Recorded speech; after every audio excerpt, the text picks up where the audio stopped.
Lovely. Good. Well, a warm welcome back to those of you who were able to join us yesterday for what I'm sure you'll agree was a really interesting and stimulating and in some ways, quite unexpected event with a really interesting mixture, almost a medley of different voices, different perspectives being presented. And an even warmer welcome to those of you who weren't able to join us yesterday, but who are joining us today. I should also say, while I think about it, that both days are being recorded, and in due course, the recordings will become available. So if you weren't able to make it for whatever reason yesterday, that you should keep that in mind. Let's just lovely.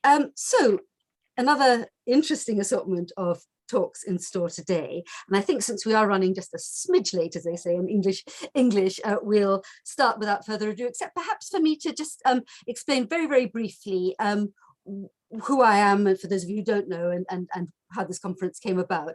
I'm a London-based art historian and the founding director of a project called Insiders Outsiders, which took the form of a year-long nationwide face-to-face festival in 2019 to 20. And in March 2020, when thank goodness it was due to end anyway, COVID struck and we went online. It gave the project an unexpectedly rich and viable afterlife. And essentially what Insiders Outsiders is about is to pay tribute and to look in a detailed and nuanced sort of way at the contribution, the hugely pervasive and rich contribution of refugees from Nazi-dominated Europe to, in the first instance, British culture. But one thing that has become increasingly possible through Zoom and the unexpected sort of advantages it offers is that we can reach further afield and involve people from other countries. And of course, this project, this conference is very much a case in point. And my thanks must go to Seumas Spark of Monash University. I can't even quite remember, Seumas, how I think it was Mary Claire Adam who put us in touch with each other. And I was very much aware of the Dunera episode and of those artists who were shipped off to Australia, but then came back to this country, but of course, much less well informed about those who stayed in Australia. So I've already learnt on a personal level a lot from yesterday's proceedings. Anyway, so without further ado, we will start today and just hope that the technical problem we had with Jane's talk doesn't rear its head again. But let's start with Ian Hengist. You may remember that we finished yesterday with a talk from Chris Bell, who's the grandson of Ludwig Hirschfeld Mack. And this morning, for starters, we have an even more intimate and close relationship because we have Ian, who's in fact the son of Heinz Hengist. He is, I won't for lack of time say too much about him. He's a London-based visual communications specialist, spends part of his time in France, where indeed he was born, I believe. And as I say, most importantly for today's purposes, the son of artist Heinz Hengist. And it's my great pleasure to hand over to Ian. If I could ask you just before he starts, make sure, I think most of you are on mute. I'm sure you all know the ropes by now. If you wouldn't mind making sure that you're on mute and possibly keep yourselves invisible for the duration of the presentations. There will be opportunities for Q&A and particularly a kind of concluding discussion at the very end. So that's important, clearly. In the meantime, if you do have any questions or indeed comments, feel free to type them into the chat as we proceed. Lovely. Ian, over to you. Well, thank you, Monica, and thank you particularly for inviting me to speak. I'm actually speaking from my son's laptop this morning, my own having died on me about 5 minutes before this talk was supposed to start. So I'm just hoping and keeping my fingers crossed that it's not going to go too strangely wrong, but we'll see. So I have the, I hope, right PowerPoint loaded up. So yes, I'm the son of the sculptor Heinz Hengist, and I should probably explain why I gave this talk a sort of subtitle of The Quality of Creation. The inspiration was a quote by Heinz, which was from a long pre-war treatise about society, in which he wrote, "Creation is not a substance, it is a quality." It's a theme I shall return to. So I'm just going to try sharing my screen. And hopefully we can get going.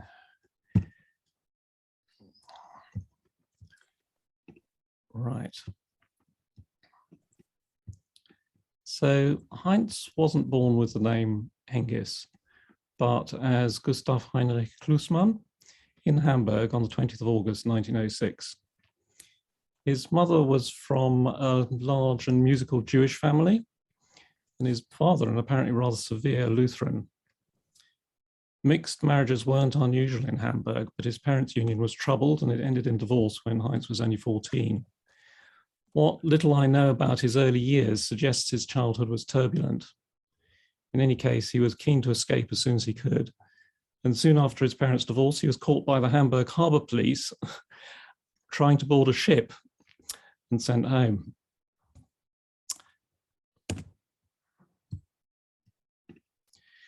In June 1924, at the age of 17, he made another, this time successful attempt to become a stowaway on board the Deutschland, which was bound for New York.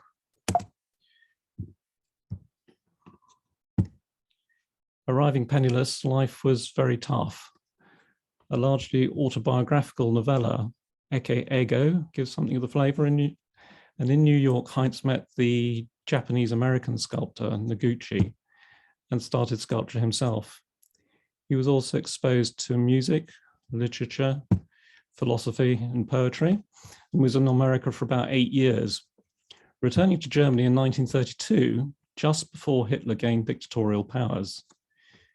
Many of those on the Jewish side of his family at that point were leaving the country whenever they were able to. In 1933, Heinz went to Rapallo in Italy to meet Ezra Pound, the poet and an instigator of the Vorticist movement, who during the war would be on the wireless in Italy championing Mussolini and Hitler. He was a noted anti-Semite, even remarking to Kay Sage, the surrealist painter and mutual friend, that she should not help Heinz or buy his work, as the Jews must be kept down. Fortunately, Pound completely ignored his own words, and his interaction with Heinz was very supportive of him. He paid for some stone to carve, advised him, and encouraged him to read books from his library. One piece of advice he gave him, which was significant in later life, was never explain what you have stated.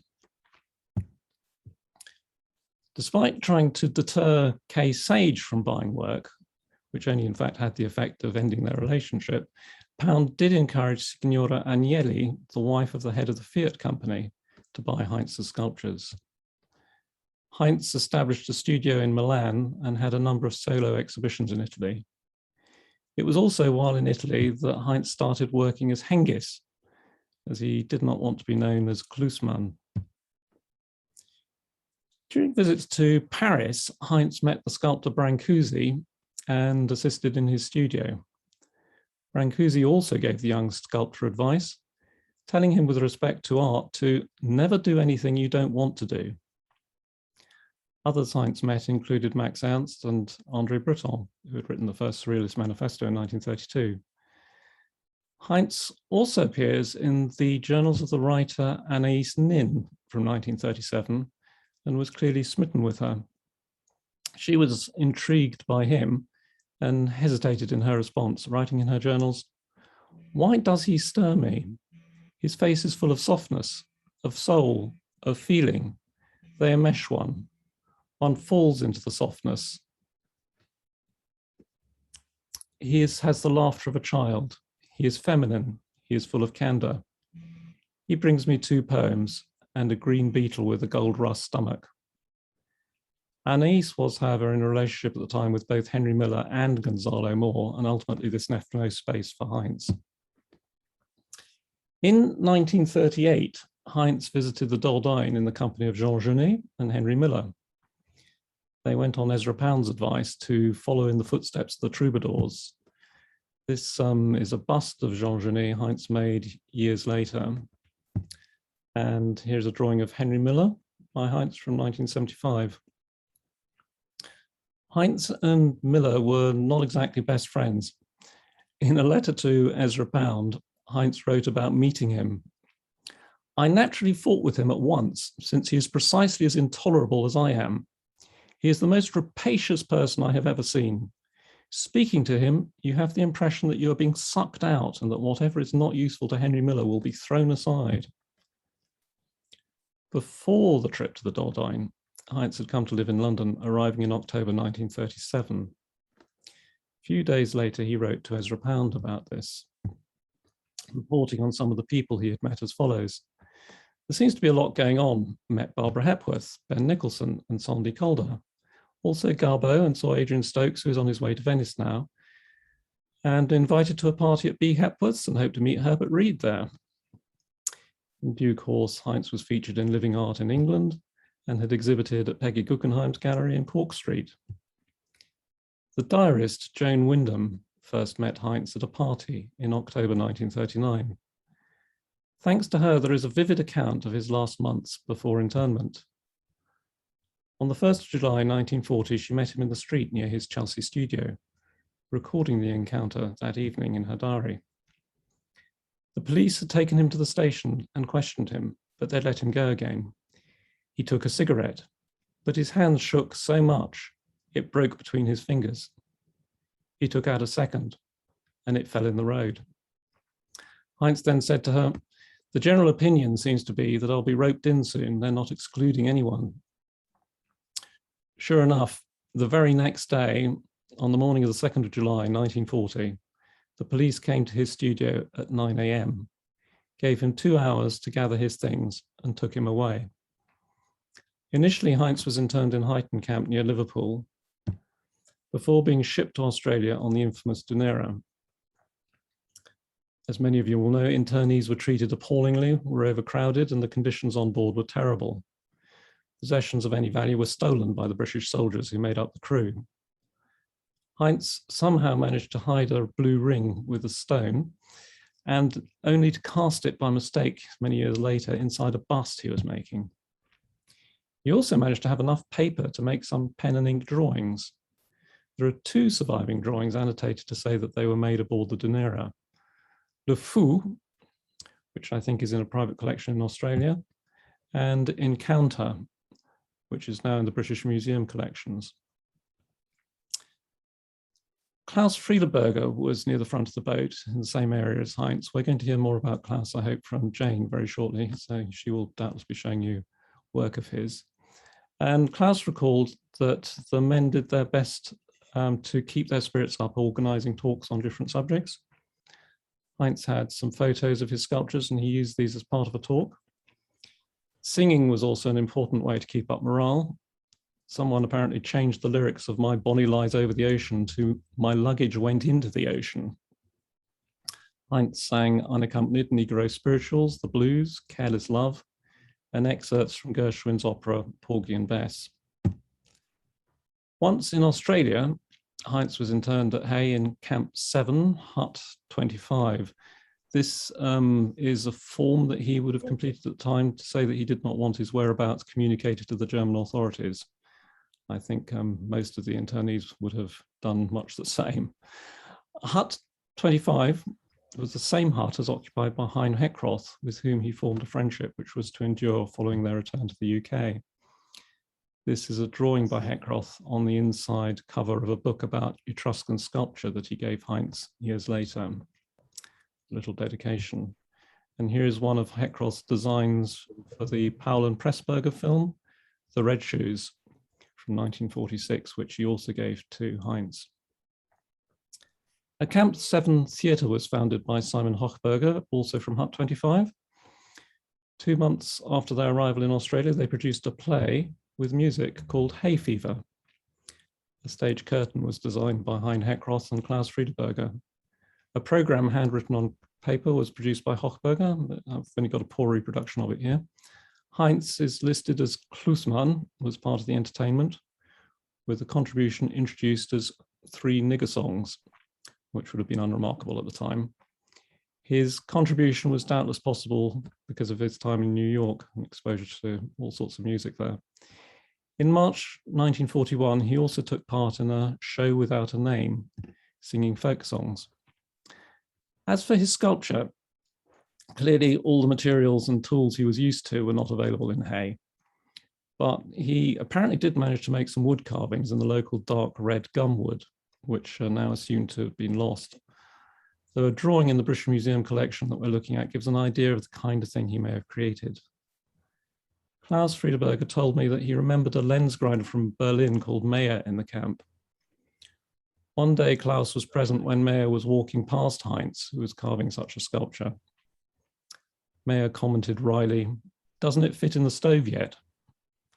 Which Klaus considered to be rather a good example of Berlin humor. As I don't have the Australian wood carvings, there are a couple of images of wood sculptures made before and after the war here.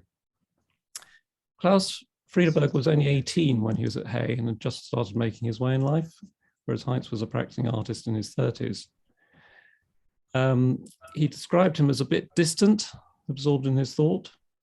It seemed unlikely to Klaus that a man like Heinz would sing, but he said he did this very well.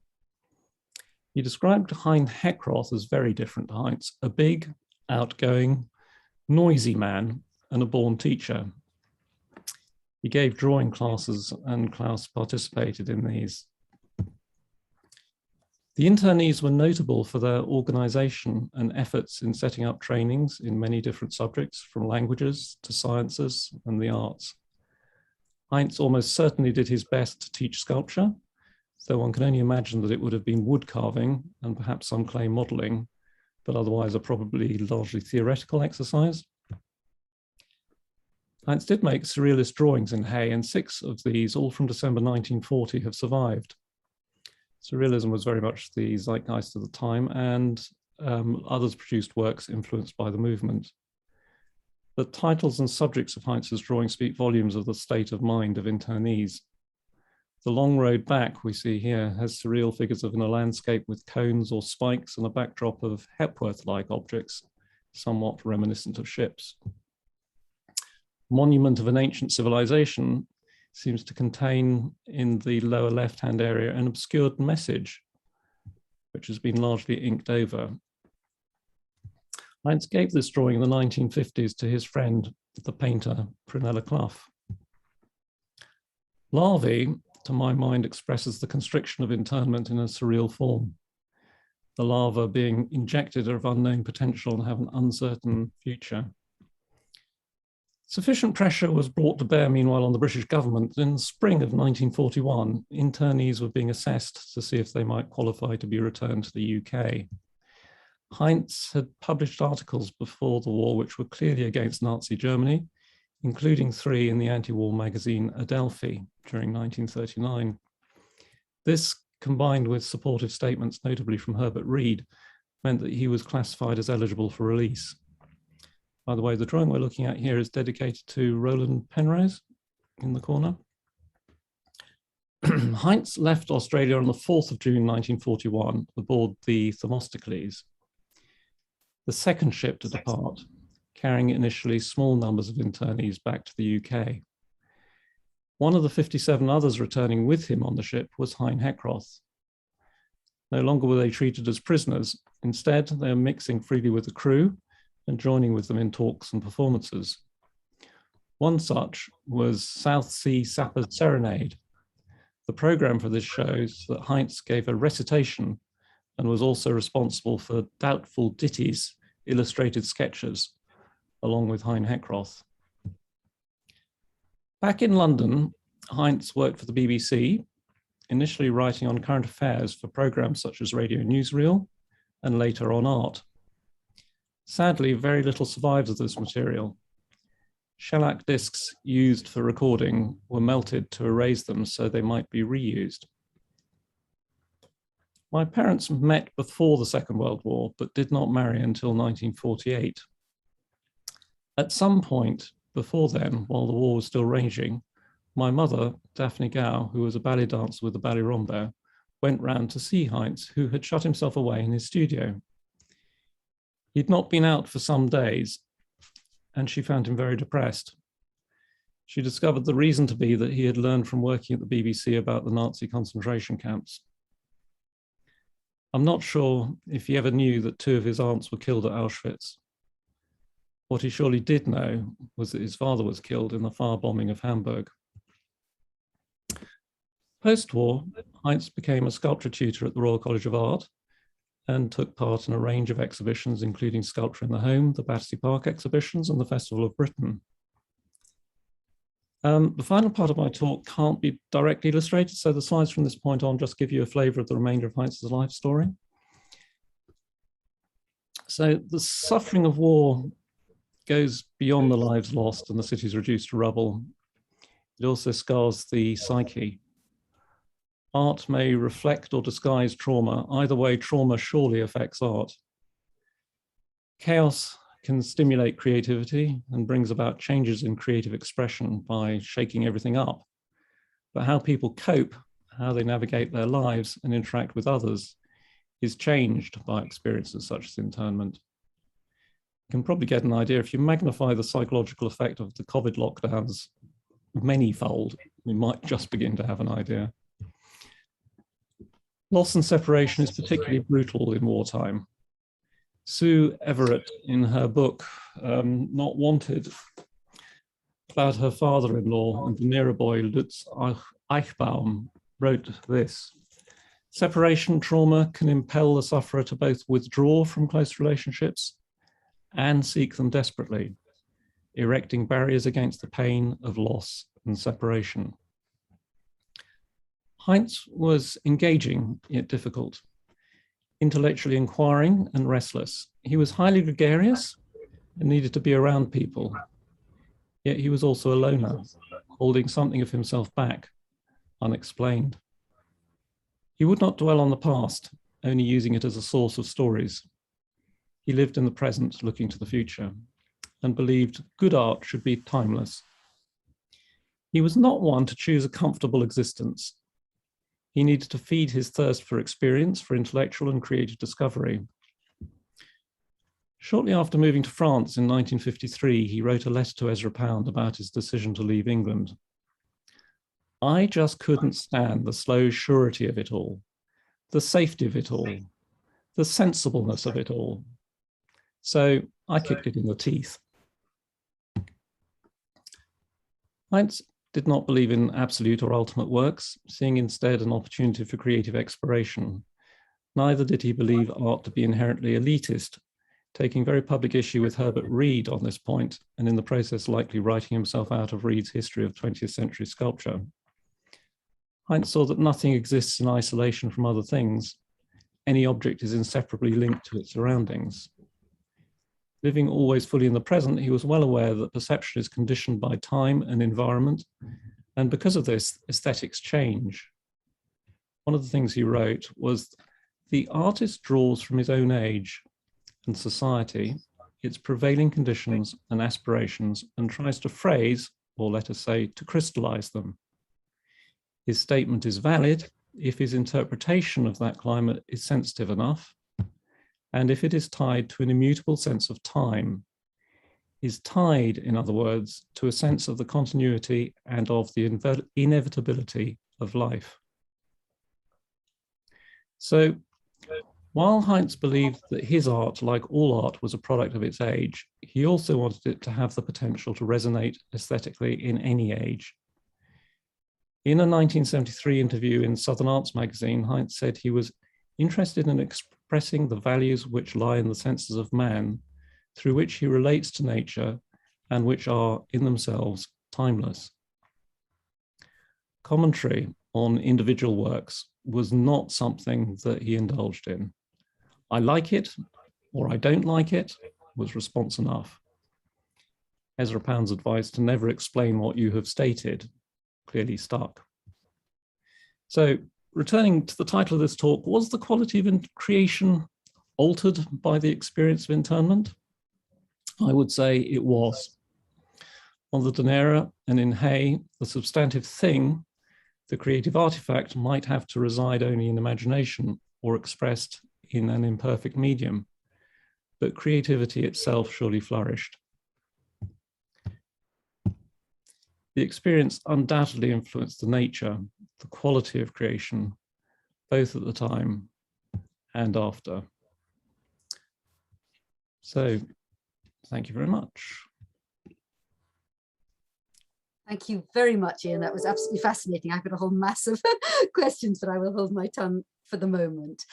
We will have a Q&A at the end of the third talk this morning. So I think perhaps without further ado, we will turn to Jane England in the hope that the previous technical problems we encountered have now been resolved. Jane, are you... Can Seamus start screen sharing would be great. I think he's got a problem with that. Seumas, am I right? You said that you couldn't do it. It sounds as though, I mean, I can try. It didn't come through for me, Jane. I'm sorry. Right. It's not working. Let me see if I can do it. Although actually, I tell you what, Jane, try again, because there shouldn't be a problem. Perhaps Ian can come to the rescue again. It really shouldn't be a problem. So try again. Well, I don't know whether. Okay. Have you got it there? The images? Did you get the PowerPoint? Yes, no, but what we're saying, Jane, is that you should be doing it yourself. That will be the easiest. All right, so open it up on your screen, and Ian, maybe you can take over, because I'm not a Mac expert. Apologies, everyone, but this is one of those things. I'm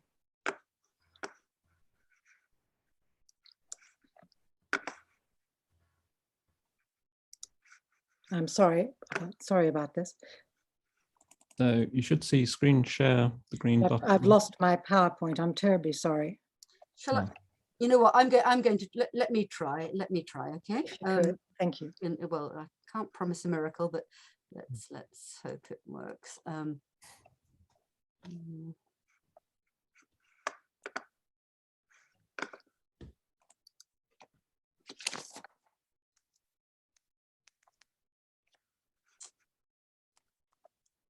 Here we go. Let's see. Ah, yes. Fantastic. Thank you. Fantastic. That's a relief. Okay. So, Jane, you just treat me as though I'm your assistant in they're actually in a real room. Yes. It's set on timer, so you can. Oh, fine. Okay. In that case, thank you very much. That's required. Very good. Jane, I haven't introduced you in all the confusion. Let me do so very quickly. So my pleasure now is to introduce, sorry, just somebody else in. Jane England is a curator and an art historian and director of a wonderfully, if I can put it this way, Jane, I hope you won't be offended, a maverick, a really special and unusual gallery in London called England & Co. Her Australian connection is that she studied art history in Melbourne before moving to Europe in the 1970s, practicing as a photographer before founding her wonderful gallery. I could say more, but I think let's proceed. And the name of her talk is Klaus. Oh, there is an echo. Can everybody please make sure they're muted, because I think that's probably the problem. Please mute yourselves. So yes, the title of her talk is Klaus Friedeberger, Journey Round the World. Could we? Can you please make sure you're muted? I'm going to have to mute the culprits.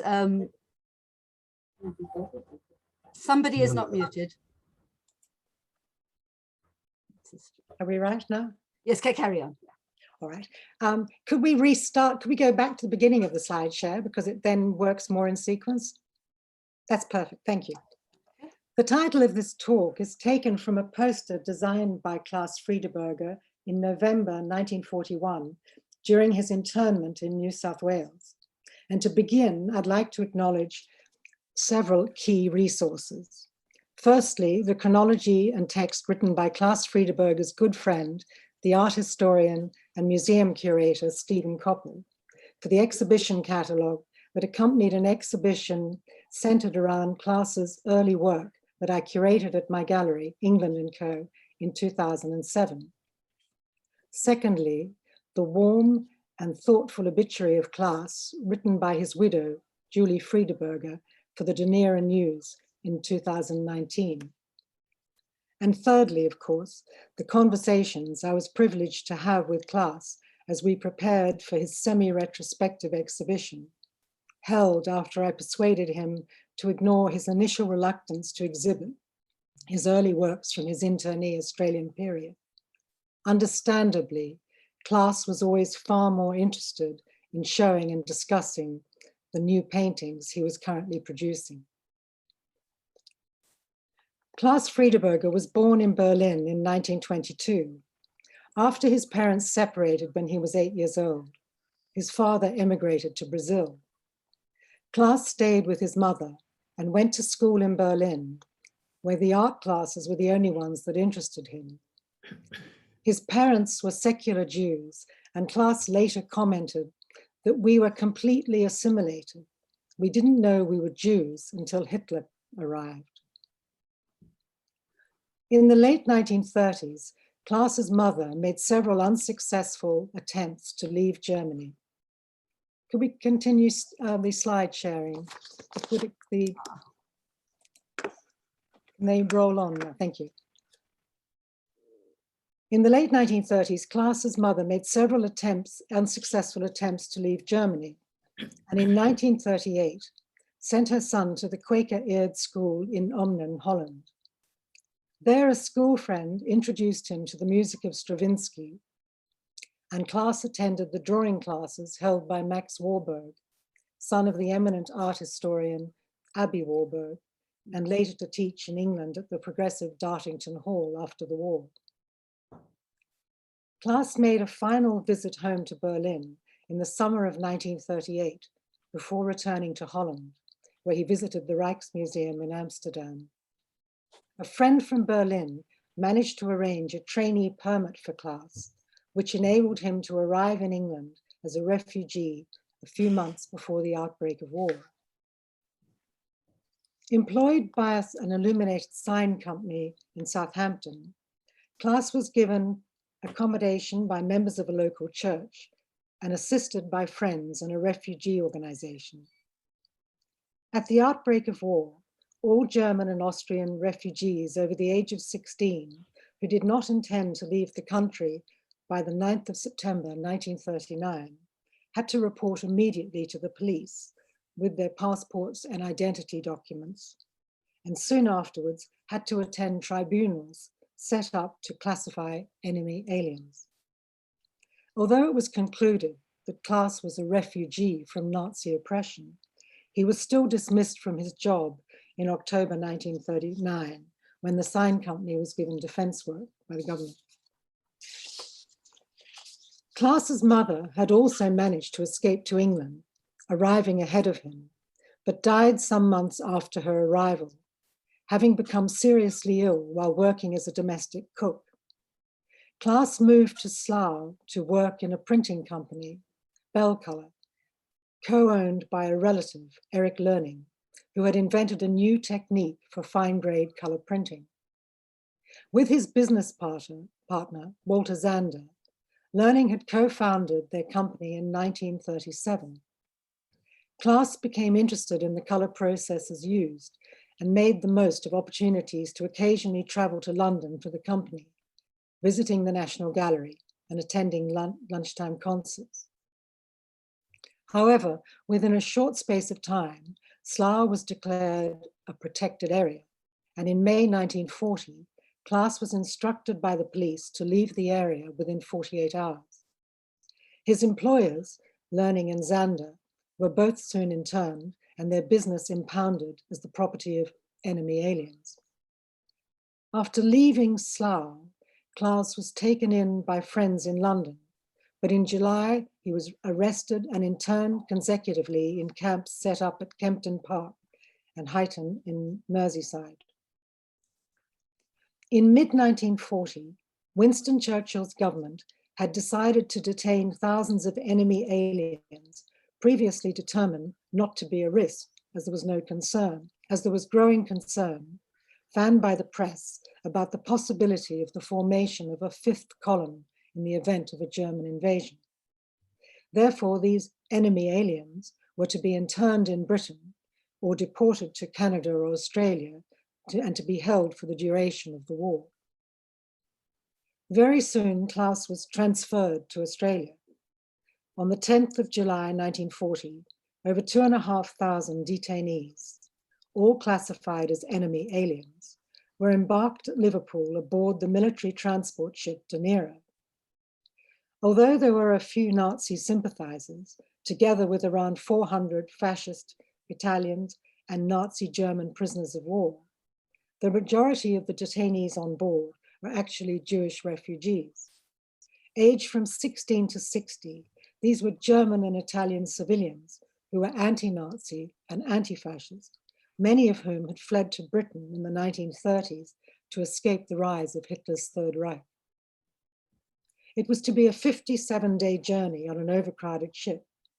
The terrible physical conditions on board were exacerbated by the cruel mistreatment of many of these so-called enemy aliens by the British soldiers who purported to guard them throughout the voyage. The soldiers beat and abused their passengers and either stole or threw overboard some of their possessions, including vital medicines and personal documents. The young class was fortunate that in his case, his missing suitcase was eventually returned to him. When the ship docked in Sydney, the Australian authorities were shocked and reported the conditions and inhumane treatment of those on board the Dunera to the British military, and the officer in charge on board the ship was later court-martialed. The ship was even hit by a torpedo during the voyage, although it survived relatively unscathed. The passengers were unsure of where they were actually going until one of the internees managed to plot the course of the ship, although they had also realized by then that the time their journey was taking meant that their destination was obviously not Canada. On the Dunera, the young class found himself among a wide-ranging cast of academics and artists who somehow managed to create a form of intellectual life during the voyage. They held lectures and talks on a variety of subjects, from art and music to literature, languages, and economics, and more. Class met older, highly sophisticated artists, such as the sculptor Heinz Hengis and the surrealist artist, film and stage designer Hein Heckroth, and was introduced to surrealism and current ideas about contemporary art. Years later, when interviewed by Hengis' son Ian, Class recalled Heinz giving impromptu talks about art and showing photographs of his work on board the Dunera. Hengis was so much older and had already had such an extraordinary life that Class was somewhat in awe of him. It was Hein Heckroth, who had been at Dartington Hall with the Ballet before the war, who was to become one of Class's first teachers and mentors. Soon afterwards, in the camp at Hay, Class met the sculptor Erwin Fabian, who was to be another mentor and became a lifelong friend. On September 6, 1940, the Dunera finally entered Sydney Harbour, where the passengers who had not been disembarked in Victoria were sent to an internment camp in Hay, New South Wales. Class was sent to Hay and later to the camp at Orange, and finally to the camp at Tatura. Talking about these camps to art critic Andrew Lambeth in 2016, Class said that it was a brilliant experience in many ways. There was a camp school, choirs and quartets, and every morning, those of us who did watercolors. I've got over 100 watercolors I did in the camps. Class also made some evocative watercolors of bush landscapes outside the camps and produced figure studies in the evening classes organized by Heckroth, although there were no life models in the camp. He produced posters, mainly in gouache, for concerts and musical productions in the camp.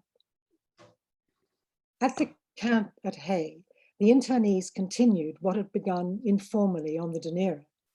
They set up their own university with a variety of subjects that reflected the range of professional and intellectual backgrounds and skills of the internees. Color theory was taught by Ludwig Hirschfeld Mack from the Bauhaus, and art history lectures were given by Ernst Kitzinger and Franz Philipp, who years later was my tutor at Melbourne University. The internees were held in camps in rural New South Wales with barbed wire fences and watchtowers, living in basic huts with corrugated iron roofs, but they were free to organize themselves and arrange lectures, classes, concerts and theatrical productions, together with making a garden and growing vegetables. Awareness of the injustice of the internee situation grew, and they were reclassified as friendly aliens after the Japanese attacked Pearl Harbor in December 1941.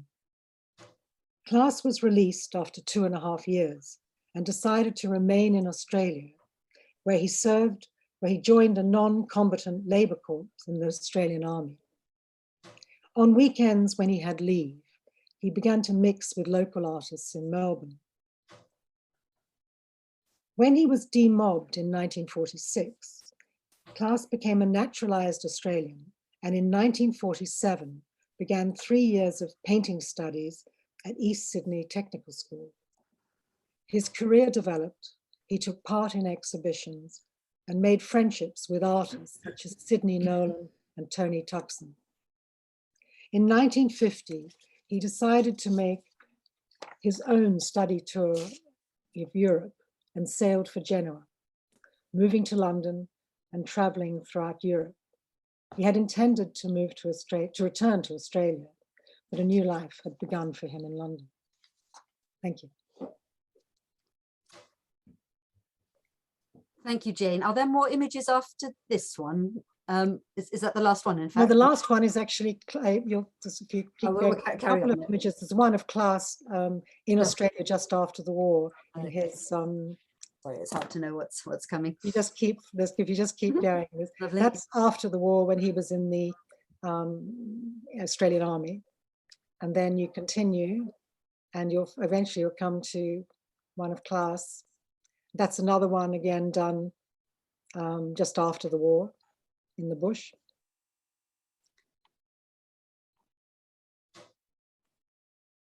And again, a sort of typical sort of bush landscape, one of his drawings from around, this one from about 1941, 42. And here he is in Australia after the war, photographed by his friend Guy Warren.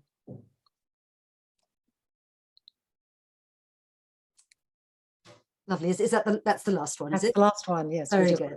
So thank you. Good. Well, thank you very much, and apologies everyone for the technical hitches. We've been doing very well so far, but anyway, you came to the rescue, Monica. Thank you. That's fine. No, it's a pleasure. Good. Again, fascinating and much to be picked up on. I'm just wondering how best to do this. I think, Seumas, let's carry on and have your talk, and then we'll have a pause for a Q&A before the break. Lovely. Thank you very much, Jane.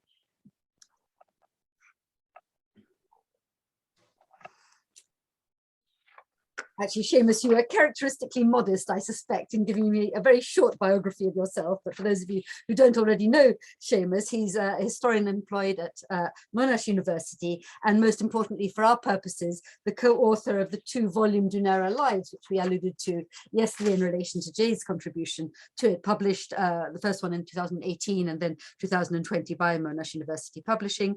And also importantly, he and his colleague Kate Garrett run the excellent Dunera Lives website, which I imagine many of you already know about. Very good. Over to you, Seumas. Thank you, Monica.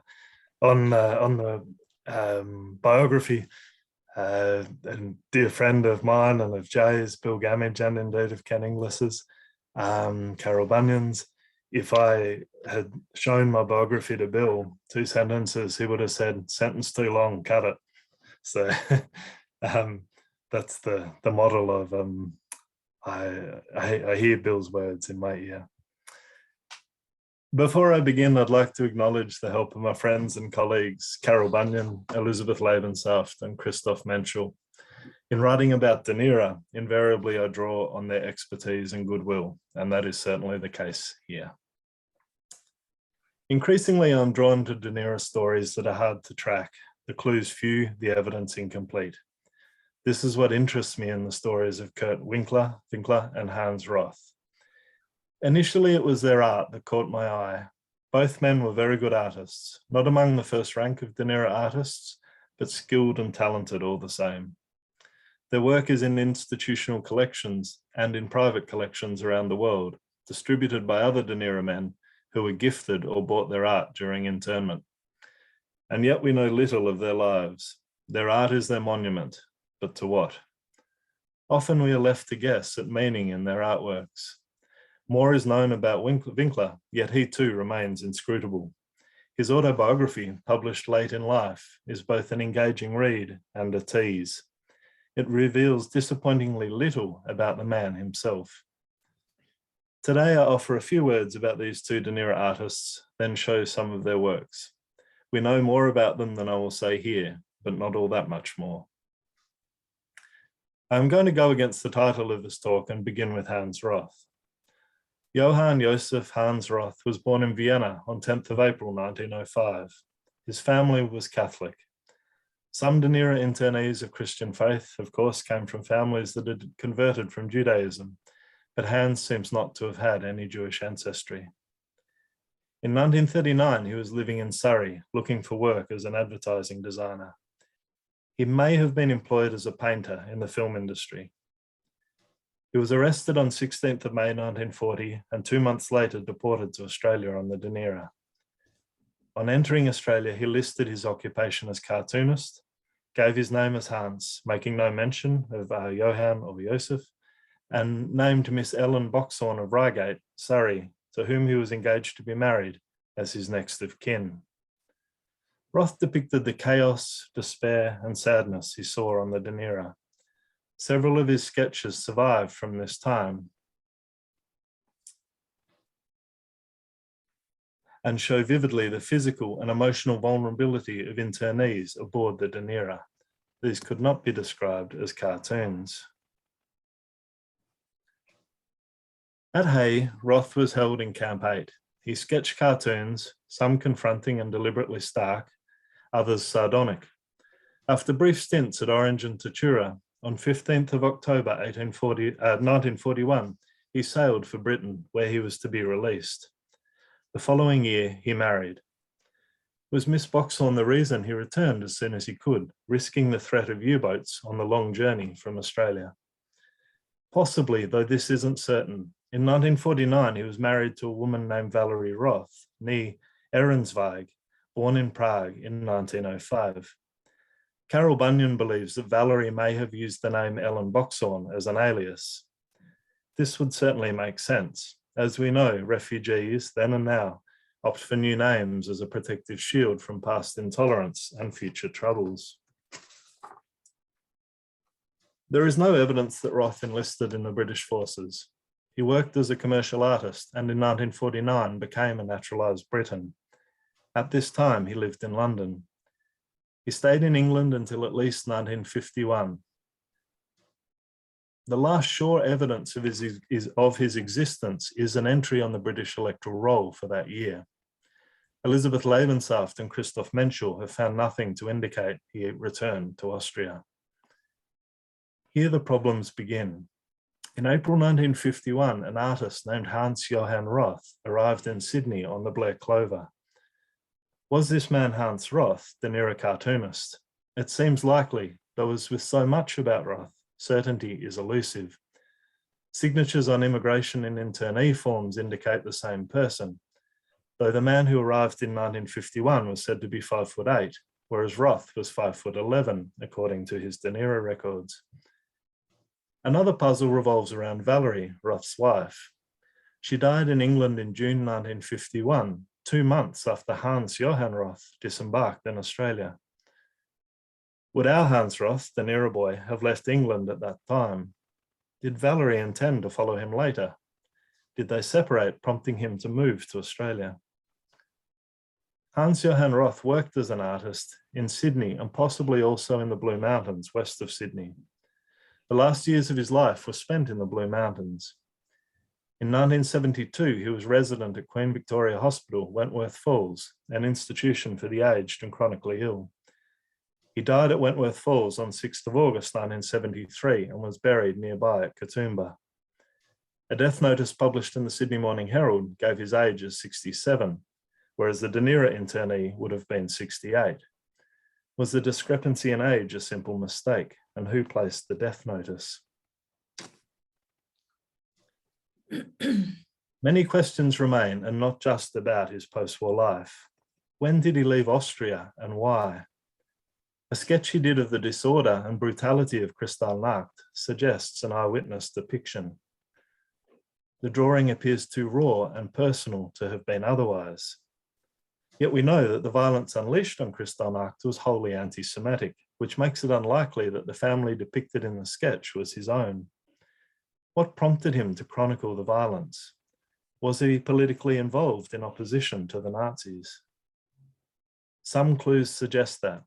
His return to Britain in 1941 and subsequent release was authorised on the basis that he was known to have voiced public opposition to Nazism. His pre-war involvement with the Czech Refugee Trust Fund provides further hints. Among the non-Czechs helped by this fund were political refugees from Nazism who had fled to Prague for sanctuary. As the fund was established in the European summer of 1939, Roth must have gone to Britain in the second half of that year. Jay spoke yesterday of agents of empathy. Who filled this role for Roth? Admittedly, we have only the outline of his life, but in that skeleton there seems precious little warmth, little humanity. And assuming that we have the right man, it interests me that Roth returned to Australia. By no means was he the only Dunera boy to opt first for Britain and then choose a life in Australia. But this certainly wasn't the path taken by the majority. Where did he fall as an insider, outsider?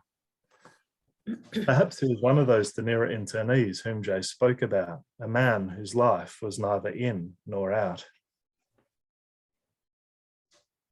Kurt Hans Winkler was born in Germany. The exact place is uncertain, on 26th of February 1902, the fourth child of Protestant parents. As with Roth, he had no Jewish heritage. Art was his passion, but he came to it slowly. He enrolled in medicine, then law, at Humboldt University in Berlin, before embarking on an art course at the Riemann School in Berlin, where Albert and Clara Riemann and their staff taught design for commercial and practical application. Riemann's students were taught to meld practicality and avant-garde flair. Flair was certainly a Winkler characteristic. He delighted in the intoxicating world of the Roaring Twenties, enjoying the nightlife of Berlin and Paris, his vices smoking, drinking, and cocaine. His attitude to sexuality was liberal, in keeping with the relaxed mores of the Weimar Republic, and he embraced diverse aspects of Weimar's cultural life. In 1927, he had a role in Richard Oswald's silent film, Gehatze Frauen. Winkler left Germany in 1933, he said because he drew unflattering cartoons of Germany's new Chancellor, Adolf Hitler. He would also have known, of course, that Nazism made no room for libertarians. He was in France for a short period, then went to Britain later that year. In Winkler's telling, his life before the Second World War was a heady mix of excitement and celebrity. He sketched stars of stage, screen, and sport, including Josephine Baker, Errol Flynn, Anna Pavlova, Max Schmeling, the German world heavyweight champion, and possibly Marlene Dietrich. How well he knew them, if at all, isn't clear. He was viewed with suspicion by British and later Australian authorities. He was outspoken and flamboyant, in the words of one official, an associate of undesirables and perverts. Moreover, he was German and Aryan at that. Authorities knew that his family lived untroubled in Germany and that his two sisters were married to German officers. On 6th of November 1939, he appeared before an enemy alien tribunal in London and was denied refugee status. He was classed Category A, which meant he was deemed a risk to Britain. Recently, under Freedom of Information, I was granted access to a previously closed file on Winkler held at the National Archives in London. The file runs to hundreds of pages. There are no eureka revelations, but the file is fascinating nonetheless. It shows that he was a person of interest to British security services from the time he entered Britain, and that this interest was likely based solely on homophobia. I had suspected homophobia as the reason for his poor treatment, but to read of how this applied on a daily, weekly, monthly, yearly basis is confronting. The file gives a clear and unsettling example of how state and institutional persecution works.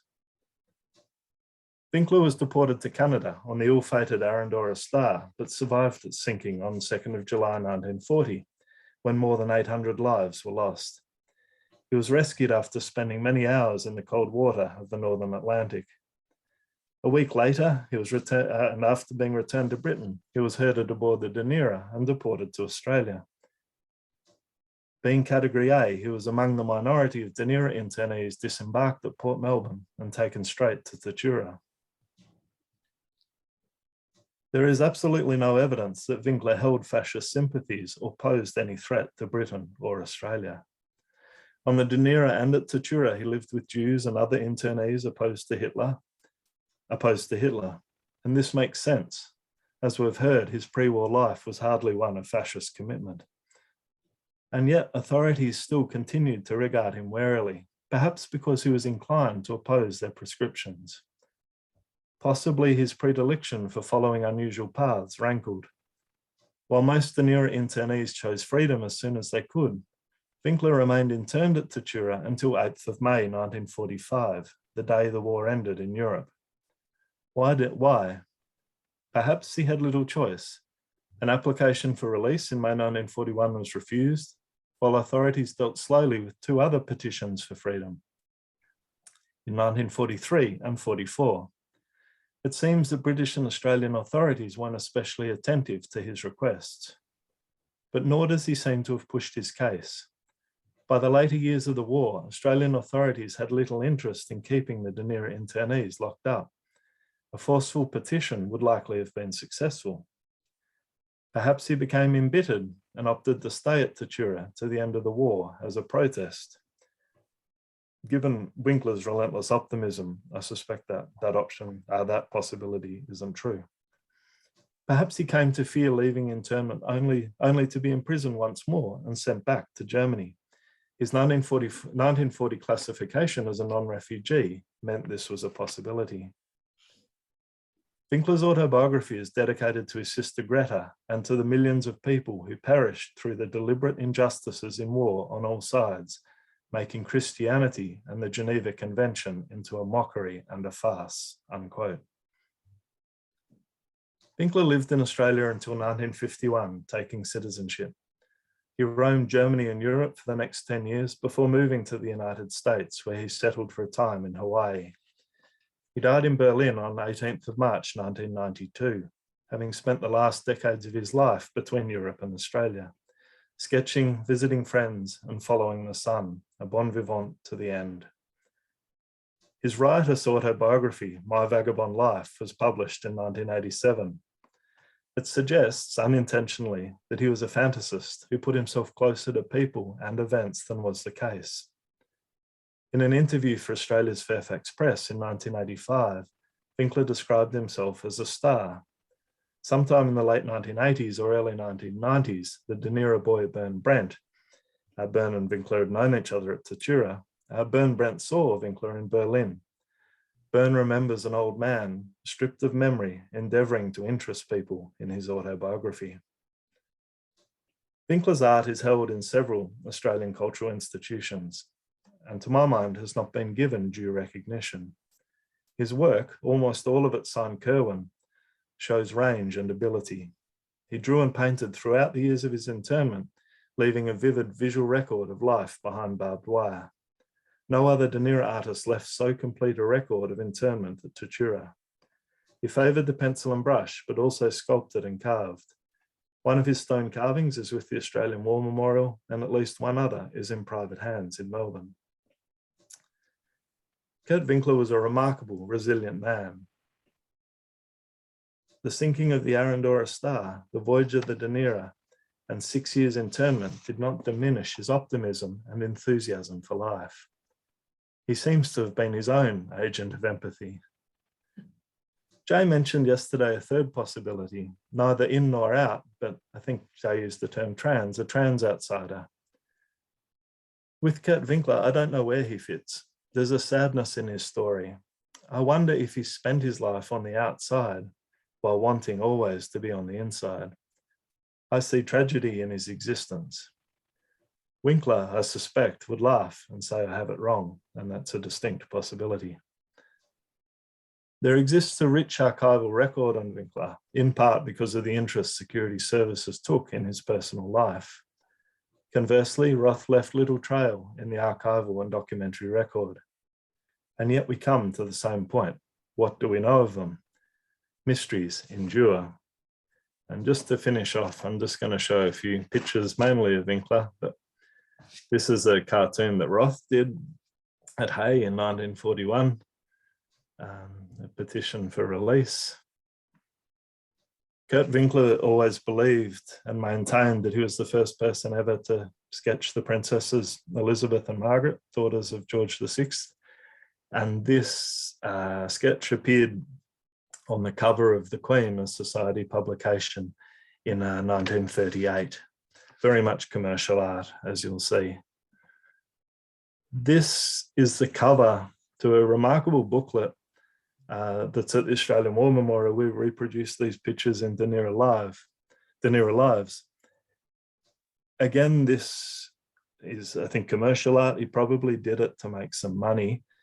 And you'll also see from the art, I suspect what was between the covers was certainly done to make some money selling it in camp. So we have a rather random picture of a bagpiper, so completely out of place when you compare it to what follows. And then we have these pictures, very much, I think Jay pointed out, or Jay has pointed out, very much in the manner of the art that appeared on the side that the Second World War air crews favoured and appeared on the side of bombers in the Second World War. The reason I show these pictures here, that last one, souvenir from Tatura, is for Christmas 1941. The reason I show these pictures here is not for their artistic significance, but more for the insight. Why I think Winkler matters is perhaps more than any other artist, he gives us an insight into the theme and matter of sexuality in the camps. He was certainly the most risque of the Dunera artists, the most daring. And gradually we're starting to learn a little bit more on the matter of sexuality at Hay and at Tatura. And Winkler has been an important part of that. This is, he drew a lot and painted a lot of night scenes. And there are a number of these pictures of Tatura later in the war. This picture, again, a night scene, the moon on the water, Waranga Basin at Tatura in the background. That picture is a somewhat embarrassing backstory. Jay, Ken, Carol and I decided to put it in our book, and I don't think it was until proof stage when one of Jay's friends was kind enough to act as an editor and proofreader, that he pointed out to the rest of us that picture clearly shows a penis and a vagina, which we had never seen. It's an example of the sexualized nature of Winkler's art. And the last two pictures, oh no, there's one there, a walking party at Tatura in 1943. The well-known burgundy coats that were issued to internees or that they could buy. And the last two pictures, again, night scenes, or this one's a night scene.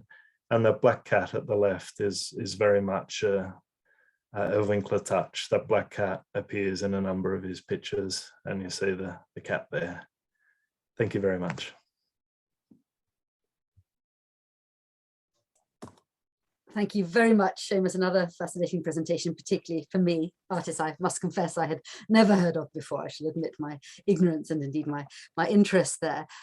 Very good. So I think we do have some time now before we take a well-deserved break. So if I can perhaps pinpoint, I'll sort of highlight the three speakers this morning. Jay, just hold on a second. Let me just concentrate on practicalities at Spotlight and right, I can't actually see. Let me just find Ian. Ian, have you got your camera on? I have. Can you hear me? Yes, I wanted to spotlight you so everybody can see you, and for some reason I can't currently do so. In the meantime, if anybody has any questions, please start typing them into the chat. Ian, I don't know why I can't find you. Hold on. Let me see. Gallery. Nice. This technology is a mixed blessing. I still can't see you, but never mind. But in fact, Jay, do you want to start things off? Well, thank you. Thank you very much. Absolutely fascinating discussion. Seumas, can I ask you to elaborate on the word you used, homophobic?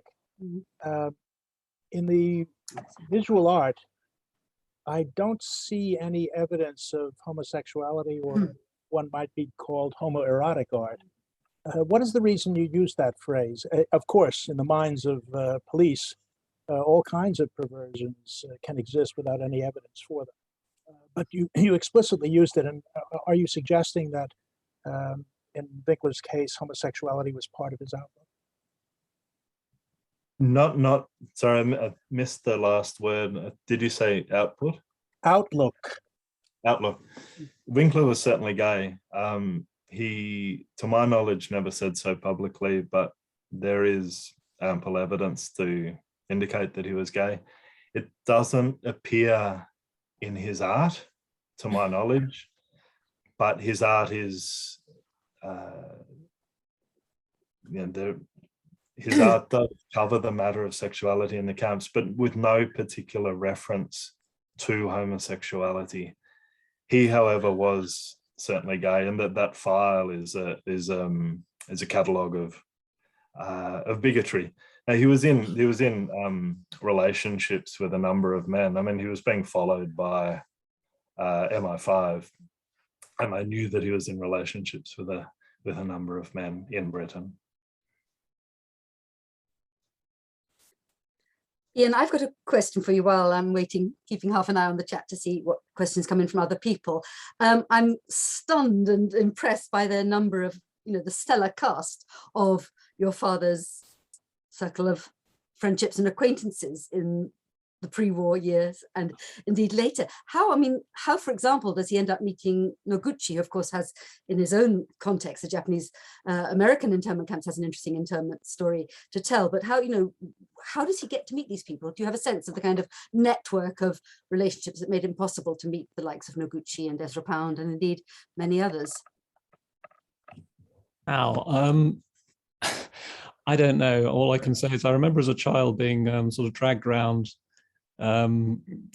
just going and sort of saying hello to people. He had a great desire to always sort of meet people and see what was going on, and he would meet everybody from sort of local farmers to people who just bought the local chateau when we were living in France. So I suspect that when he arrived in New York, he wouldn't have been able to speak English. In fact, there's a story that he arrived and was in Central Park, and a woman sat down on the bench next to him and said something to him which he didn't understand. And she tried Yiddish, which he understood a few words of. Mm-hmm. And I think from that kind of got to work in restaurants and such like. And I think he was very largely self-educated and spent a lot of time in the libraries and sort of hung out with the Greenwich Village crowd and with just various people. But I know he lived just down the road from Noguchi. He had an address in the same street. And in his semi-autobiographical, well, in fact, very autobiographical, it turns out, novella about life in New York, it's clear that he fell in with that crowd and kind of got an interest in sculpture very early on. Fascinating. And on the question of Ezra Pound, I'm immediately reminded of another, again, going back to Jay's memorable phrase, the agents of empathy that Kenneth Clark, director of the National Gallery, no less at a very young age here in London. There's evidence he was anti-Semitic in his private views, we say, and yet he helped many refugees. So I think, that opens up some interesting discussion as to the kind of, again, the ambiguities of empathy and support. So that's something perhaps to throw into the mix for a later discussion. I was also really struck as an art historian, you showed a work which I think was called Larvae, and I don't know what date that was, but I was immediately reminded of the very early 1940s work of Mark Rothko. And I just wondered whether you were aware of any possible personal connection there. I'm not, no, that was December 40. Sorry, December 1940. 40, interesting. I just wonder if there's some influence going from your father to Rothko. It's perfectly possible. Possibly so, indeed. Are you planning a book, by the way? Because it seems to me this is a story ripe, waiting to be written. And am I right that there's no substantial publication about your father? There are not. I mean, Jane put together a fantastic catalogue on the centenary of his birth, but that was quite a few years ago now. And I've been sort of gathering sort of interviews and just general material and discovering about my father's life. He died when I was only 16. So I really didn't know him particularly well and knew nothing about his story. I knew nothing about, the Dunera. I knew that he'd been in Australia, but that was it. And yeah, I've collected a lot of information, and I'm currently sort of starting to write it up a bit more. And it was because I'd written a chapter about the Dunera, I think, that you, Seumas, were intrigued in, and I think that's probably why I'm speaking to you today. So it is gradually sort of starting to come together. Good, I do hope so. It was actually from the exhibition we held with Ian of his father's work that the British Museum acquired those early drawings of Heinz for the collection. Mm. Will make for a fascinating book. I hope you pursue that idea. A very specific question from Carol Bunyan coming in. Seumas, in Winkler's last picture, what do you think the shadow figure at the bottom represents? Do we remember well enough that image? Maybe remind us. I think I'll try and put it back up. Put it back up. Sure. Yeah, I think it was this one. This question has come up before, and hi Carol, and I don't know, and I'm very happy for other people to give suggestions, because it's something I have thought about and I have no answer worthy of sharing. Does anybody else have any ideas about that? Well, Seumas, if I could add a possibility, could one answer to the question of why he stayed so long in the camp be that he had a relationship with the man who is figured here? That's it. Oh yeah, I wonder. I like that. It's not something that had occurred to me. Although the only sort of hesitation I have with that idea is I think for all his flamboyance, he was also probably a very private man, and private in terms of his relationships. And I wonder if he would have been ever willing to conduct a homosexual relationship openly. And I'm not sure that he would have. But as I've said in the presentation also, we know really very little about him, so I don't know. Shall we stop screen sharing, Seumas, and go back so everybody can see everybody else? I was also intrigued, just can't help pointing out that the Reimann-Schule in Berlin, as you may or may not know, actually came to England as a school and was the first sort of unashamedly and very successfully commercial art school in this country. There's a whole sort of second life to the Reimann School. Anyway, that's for the record. And thinking about Hein Heckroth, we've got a from Resi who spoke yesterday. Actually, hold on, a message, yes, from Renata, who was with us yesterday. Heckroth was responsible for the set design at the Frankfurter Städtische Bühnen, where Hirschfeld's Max sister Emmy, her grandmother, was chief dressmaker. She doesn't know if the two of them were aware of the Dunera connection. I mean, Heckroth is a very interesting character, isn't he? And I think, was it you, Jane, who mentioned the ballet Jus and Dartington? I mean, there again, there's a sense of so much more that is waiting to be explored. And indeed, just again, for the record, I'm in touch with Jus's granddaughter, Lucy Conrad, and various dance experts in this country and indeed beyond. And we're planning an event in mid-December paying homage to Kurt Jus, who again was non-Jewish, I think had a Jewish wife, but clearly was, profoundly anti-fascist and comes to this country and is hugely influential in the realm of expressive dance, and it's the anniversary, I think, this year of his birth. So that's something in the pipeline. Any other questions? I'd actually like to. Yes, go ahead, Shirley. I'd just like to say that the little painting I showed by Hein Heckroth during the slide presentation is actually something that is just resurfaced. It's just been found, and I thought we think it may possibly have been painted on the Dunera.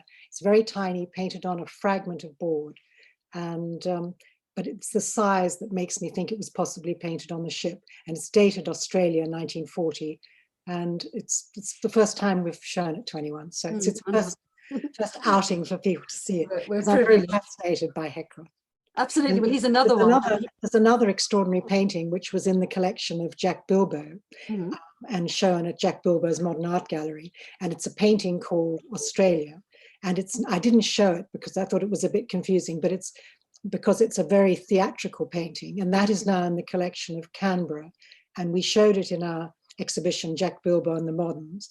And it ended up in the Agapitus collection and then made its way to the museum in Canberra. So Heckroth is represented there with another painting called Australia.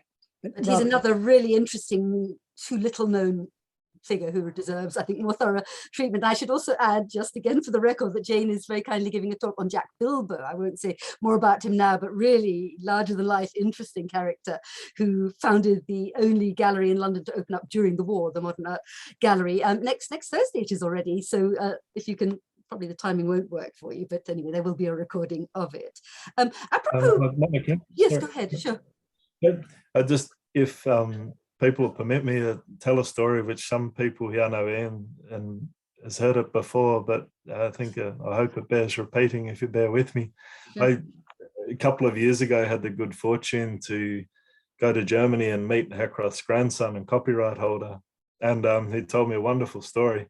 So before the war, Hein Heckroth was painting and working with Dali and Picasso, and he greatly disliked Picasso, and Heckroth's wife, Ada, absolutely despised him, Picasso's misogyny, and they felt more warmly towards Dali. But Picasso gave the Heckroths a sculpture that he'd made, and Ada Heckroth was so unimpressed by Picasso and disliked him so greatly that she didn't want it in the house.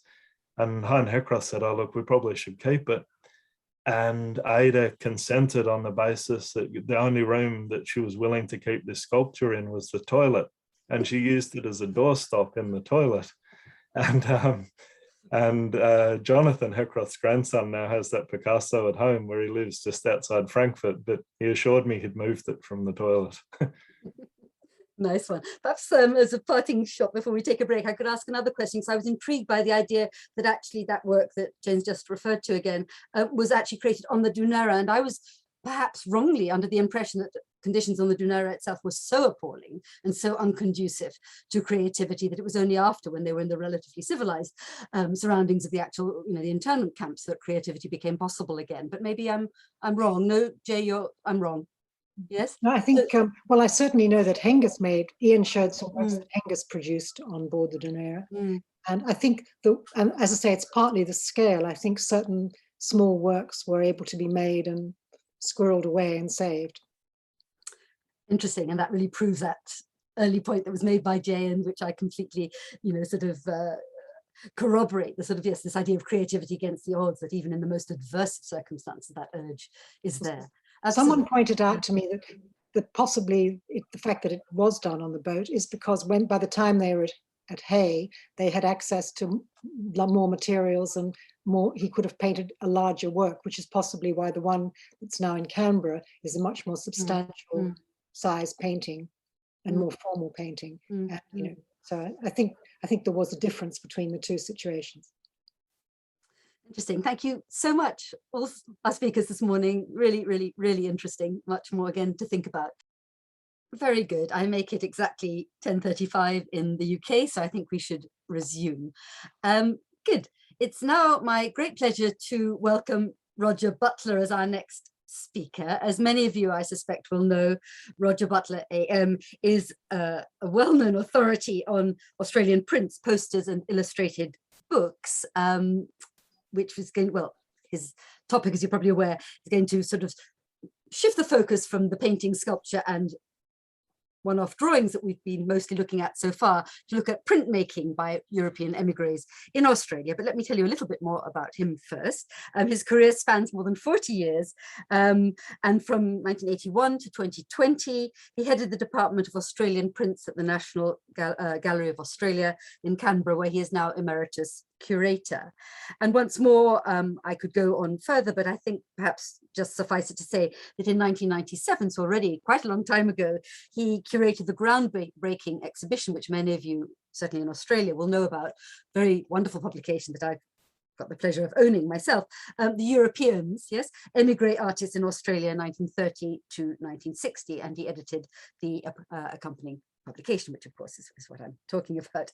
Lovely. So I think over to you, Roger. Please do screen share when you're ready.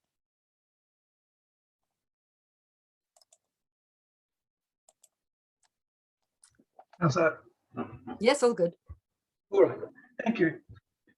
What I'm going to talk today about is printed works by non-British artists who migrated to Australia between the late 30s and the early 1960s. As the talk goes on, you'll see why. In Europe, the training of artists usually included teaching and printmaking as an independent and a very important art form.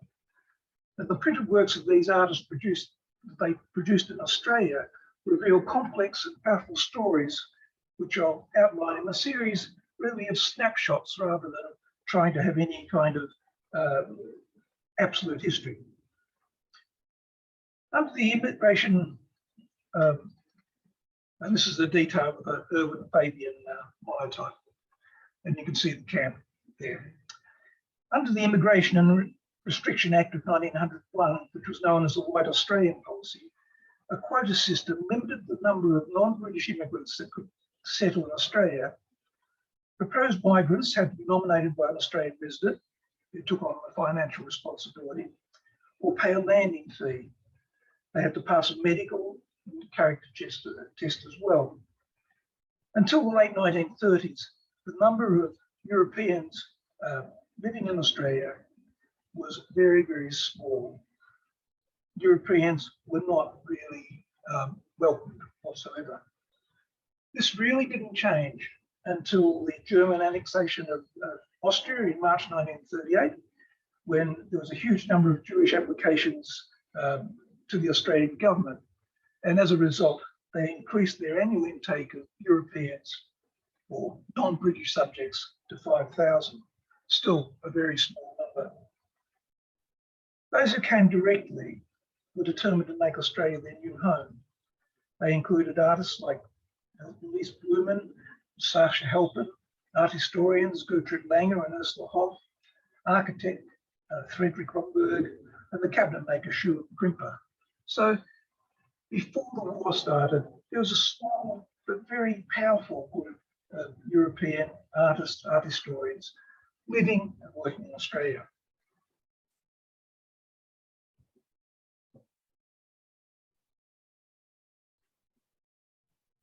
Others who fled Germany travelled to England or British outposts in Singapore. It seemed like Singapore was a very easy place to get transport papers to and a visa.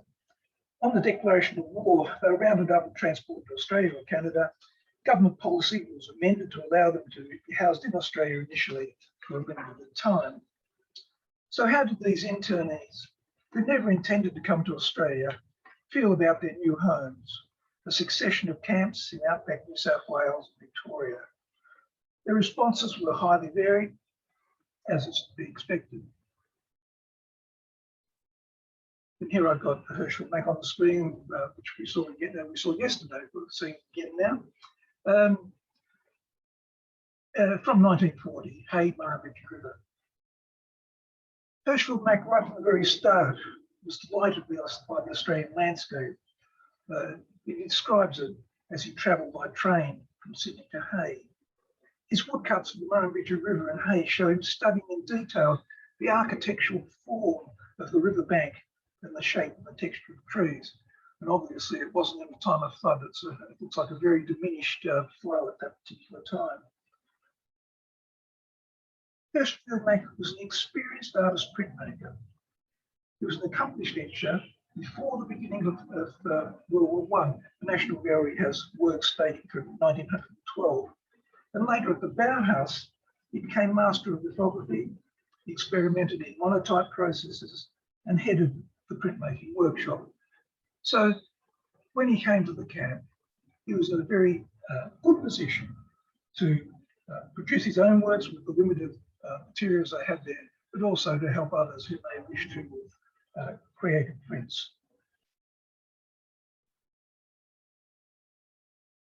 The images he produced in the camp were really quite gentle and endearing. Here we got an image of the internees, somebody there looking into probably a flower garden or a vegetable garden. Other people just strolling around in the sun and doing their own business, just getting on with it. This is a sort of a very gentle portrait of the camp. There's nothing here at all that you would see as problematic. It's more, in a way, thinking about yesterday's paper with souvenirs, it was probably a souvenir of the camp. One of the interesting things about Hirschfeld-Mack's prints is there's not that many of them. You'd expect more to come on the market over the years.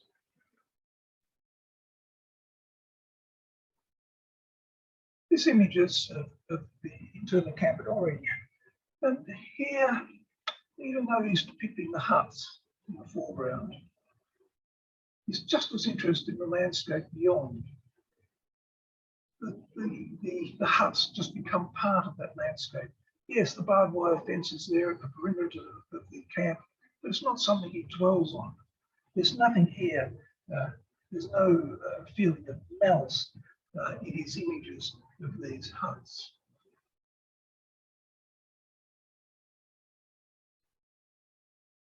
This is not at all what we get from Merlin Fabian.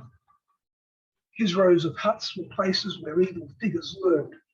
Fabian was one of the many exponents of monotype processes in the camp. Hirschfeld-Mack was the most likely source of tuition. Processes were improvised and images were printed in ink or paint, and sometimes boot polish mixed with mineral terps. Yesterday again with the paper by Allen, we saw a lot more images of prints that were produced in the camp.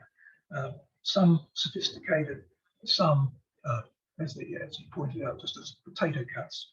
So there was a lot of printmaking going on in the camp.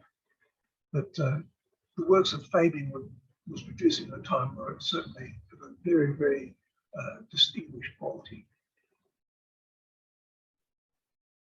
The coffin, this we saw the detail in the beginning of the paper. This monotype is a apocalyptic image really of hell on earth, set against a clutter there of decaying European architecture, and there's elements of barren Australian landscape. The coffin, which contains an image of the camp, has its lid pushed down by a nightmarish figure of a terrifying beast. On the left, watching bird witnesses the physical, mental, and emotional divide between Europe and Australia. And of course, it's that coffin being held closed is an indication of Fabian's fate within the whole of the camp he was trapped. Another person who used the monotype process, in this case it was a process which is really a transfer drawing, but produces single prints, was Bruno Simon. Now, Bruno Simon conceived these images as a narrative. It's a narrative which starts with the artist bidding farewell to peace in the cities of Europe and finding himself within the confines of the Tatura camp. He has dreams of being taken out, which you see on the left, dreams of being uplifted only to be cast back down again, which you can see on the right. Finally, after dreams of desire for love, he is released. And in the final work, his soul is seen floating across the harsh landscape. It's a very unusual work in the context of the camp to have this quite elaborate narrative.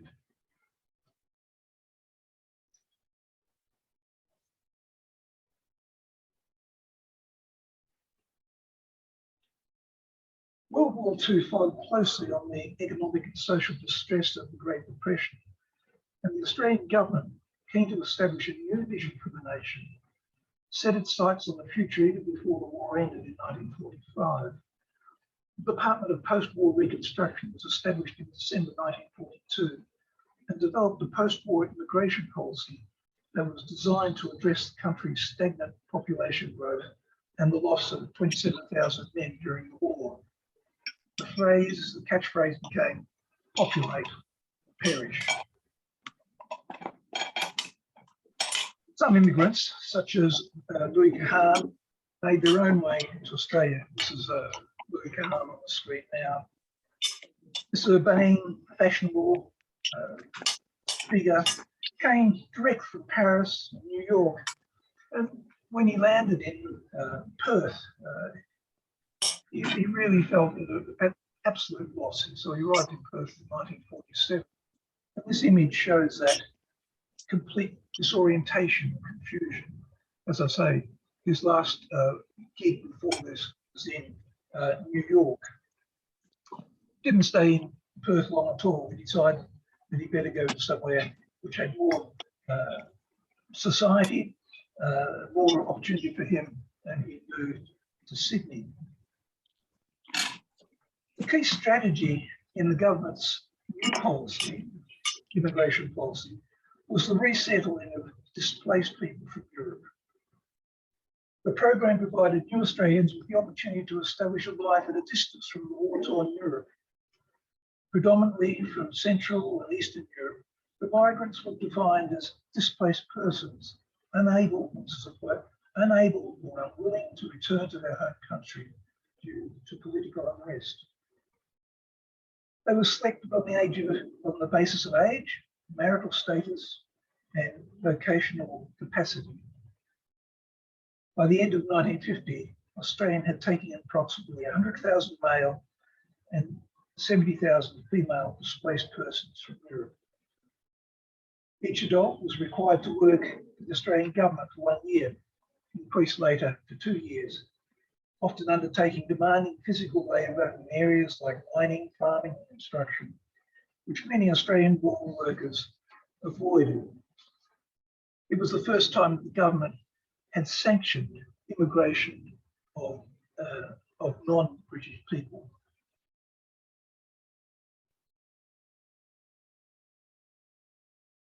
This is work by Henry Sulkowskis called The Search.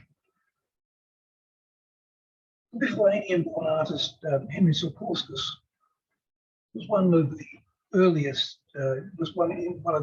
intakes of people to Australia, displaced people. The press reported that the first arrivals of displaced people in 1947 were, and I quote, 843 young single Estonians, Latvians, and Lithuanians, flaxen-haired, fair-skinned, and blue-eyed, end of quote. This conformed exactly to the race-based criteria of the White Australia policy, which was not fully dismantled until 1973. The people that they were choosing to come to Australia as displaced people were people which would blend into their idea of a homogenous Australia. Sulkowskis was sent to Canberra, where he worked in a stone quarry that was preparing roads for the Snowy Mountain scheme. Lino cuts, such as The Search, and the second one, which is called Why, are his attempts to come to terms or make sense of this new situation.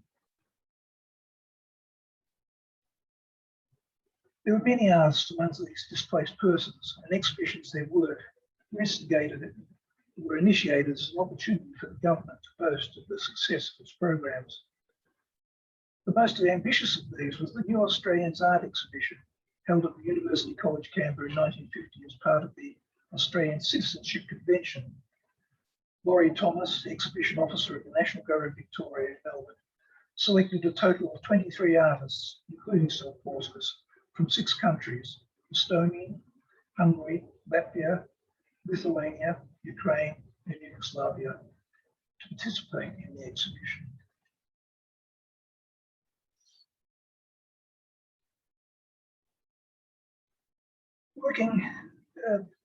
Artists started to develop strategies as to how could they be seen as more Australians rather than new Australians.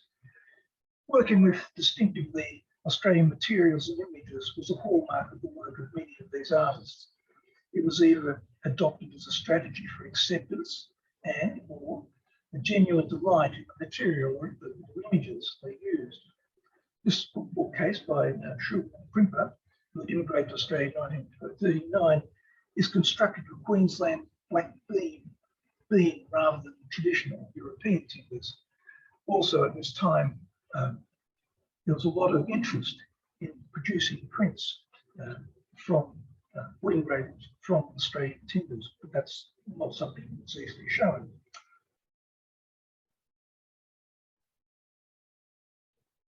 Another early Lithuanian displaced person, Clovis Rattus, sought out vernacular architecture, in this case a shearing shed, rather than European-style civic architecture for his early wood engravings of views around Perth, which he produced in the early 1950s. He's also aligning himself here with modern architecture rather than the past. The landscape around Perth was a constant source of, for many of these early printmakers who came to Australia, because their first stopover on the trip from England by boat was Fremantle. And many of the artists got out of Fremantle and never went any further, or at least stayed there for a few years before travelling off to Melbourne or Sydney.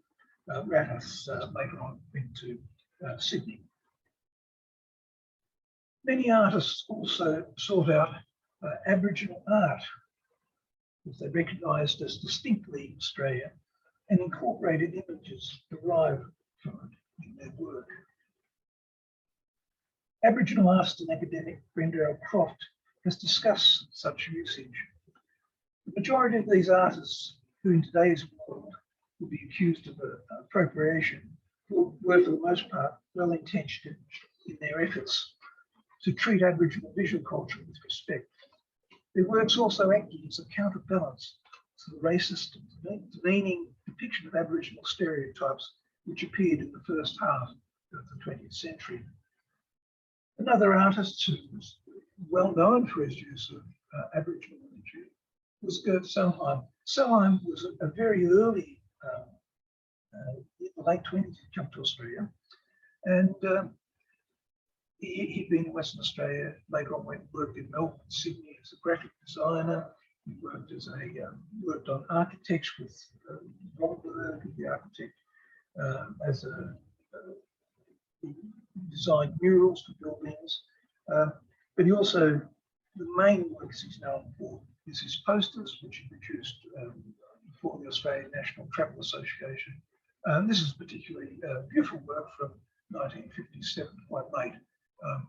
And again, the Southern Cross featuring here, superimposed above those Aboriginal drawings, with the Aboriginal boomerang and the surfboard, the surfboard in the front over the top. Wonderful image.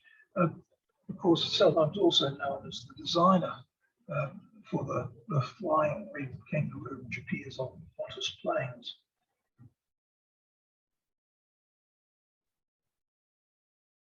Other artists affirm their differences in a way, but without making it so obvious. So, although integration into a British-based society was government policy, emigre artists would often use traditional or folk imagery that resonated with current trends in art. So this is a work by a Lithuanian-born Eva Kubos, worked first in Melbourne and later in Sydney, and became a highly regarded artist printmaker. Her early figurative works, lino cutters, such as what we've got today on the screen, are blocky and statuesque and reveal the texture of the cut matrix. This was very much something which was in vogue across the world at the time. A little bit later, the works here, summer 1963, these are related to the growing interest in abstract expressionists by Australian art in general. Yet the lino cut retains elements of traditional imagery. The warm summer sun welcomed after the snows of winter, which would have been obvious to other Lithuanians, was something, she told me she was very proud of this, that this could be such an abstract expressionist work, but still for her and her other Lithuanians, it held secret messages.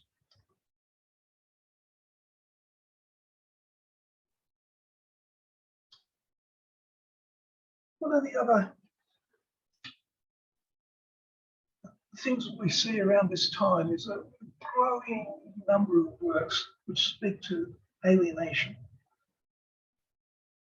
Many of these new Australians will prosper in the buoyant economic climate of the 1950s, but some, though successful, could not escape the dark shadow of wartime experience. This is German-born artist Dr.Seumas. He changed his name later to Bill Stevens. He created a series of prints, etchings, lino cuts and lithographs, all of which emphasised the alienation of the individual in society. Marcel Korskus had been in Australia for nearly a decade. He remained solitary, a solitary figure, a sad figure, standing in front of his isolated house beneath the steel arches of the Sydney Harbour Bridge. He obtained this solitude until the end of his life. Hungarian-born artist Thomas de Kessler etched this self-portrait shortly after arriving in Australia in 1951. He went to Melbourne. His overcoat, collar turned up around his neck, isolates him from all in this unpeopled landscape. De Kessler went on to be a leading figure in the education movement, in art education in Melbourne for secondary schools. But even a decade later, the works he was producing were even more acute in their feelings of unease within the city.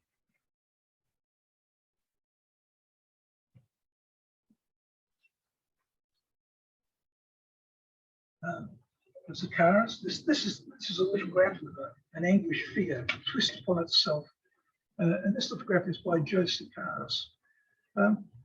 It may have been an idea for sculpture. His work was striving to bring meaning to what he described as a world of sorrow.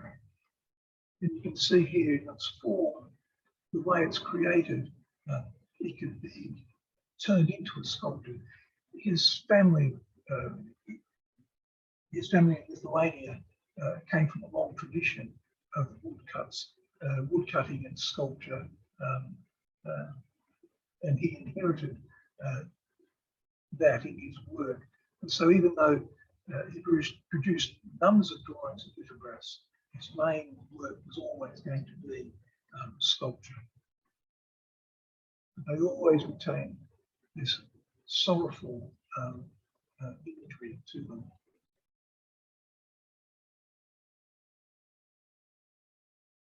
The war in Vietnam and Australia's participation in it rekindled in many experiences they wanted to forget. Here we can get Bruno Simon work. Bruno Simon, like many other post-war emigres, fled Europe to establish himself half a mile away in Australia in an attempt to distance himself from the war that had torn apart the European Union. An artist with extensive knowledge of printmaking techniques, he headed art schools in South Australia, Tasmania and Canberra, all of which were based on Bauhaus principles of studio teaching with an emphasis on material studies. At the age of 17, he had been called up by the German army and was assigned to fight on the front against the Russians. And I quote, I saw people dying. It was sheer hell, with the forest on fire in the north, and the noise was unbelievable. My memory of all of this is photographic, running through machine gun bullets, the carnage, the dead horses. I hid in cemeteries and forests, while death surrounded me on all sides. Selbach, like many other people, was horrified by Australia's increased involvement in the Vietnam War. Another quote, when I returned to Adelaide in 1964, I decided to become an Australian citizen. I had an Australian wife. I felt close to the intelligentsia. He was a friend of the internment Bernard Smith. And I made an application and went to the Unley Town Hall for this event. Because I wasn't prepared to take an oath of the Bible, I was segregated from the actual ceremony. I had to arrive there an hour before the others, and I was handled as a single person in a big hall. I had become Australian. The next day, Menzies declared conscription. I can't tell you how devastating it was. It was one of the elements that sharpened my interest in Australian politics. Selbach went on to make a whole series of these figurative works, and one particular series, which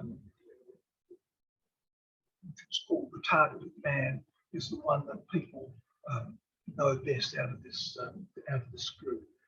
Bernard Smith wrote the introduction to the portfolio. And so here I'm ending where I started with Irwin Fabian. Irwin Fabian had gone to England, lived in England, was now again living in Melbourne. And he contributed to the protest with a series of screen prints, which hark back to his terrifying images that he produced at Tatura 2 decades before. So I've gone the full circle, and he's gone the full circle. The European printmakers I've discussed came to Australia by different pathways, responded in very different ways to their lives in the new country. Collectively, they expanded and challenged local printmaking traditions and practices, and their contributions are now widely recognised as an integral part of printmaking of Australia. And of course, they produce some of the most extraordinary images of that period. Thank you. Thank you very much indeed, Roger. A very tantalizing glimpse at a lot of, to me at least, unfamiliar but really interesting figures. Many thanks indeed. Helen, I think let us move across to you, as it were. Let me introduce Helen first of all. We're now shifting the focus further to look at a very fascinating photographer, Margaret Michaelis. The title of, sorry, let me just let this person in. The title of Helen's talk, which you've probably already seen, absolutely pertinent to, I think, everybody we've been talking about today, Fractured, the Photography of Margaret Michaelis. Helen herself, let me tell you a little bit about her. She's a curator and writer specializing in Australian photography, practice and biography. She joined the National Gallery of Australia, Canberra in the early 1980s, curator of international and Australian photography there, I assume from 1985 right through to 1992. She's lectured in art theory at the Australian National University School of Art and Design, and was director of the Centre of Art History and Art Theory, and the chair of art history from 2014 to 18. She's produced a wonderfully informative and beautifully produced book on the photographer in question, called Margaret Michaelis, Love, Loss and Photography, 2005. And lastly, she's a fellow of the Australian Academy of the Humanities and emeritus professor at the ANU School of Art and Design. Helen, over to you. Thank you, Monica.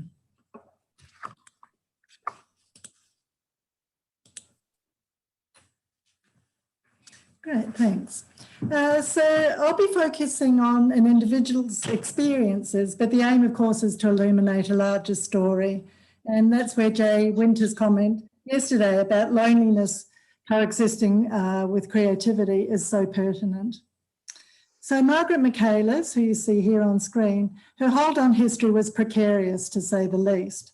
During the 46 years she lived in Australia, no one was aware of the volume or significance of the archive of photographs she had assembled during a highly disrupted 30-year career. The photographs, which she kept with her until her death in 1985, spanned 2 continents, Europe and Australia, and some of the most tumultuous decades of the 20th century, which she, a Jewish woman, an anarcho-syndicalist and a refugee, experienced firsthand. At multiple points, Michaelis tried to earn her own living. This is important. She's an independent woman, either working for others or independently in studios that she set up herself.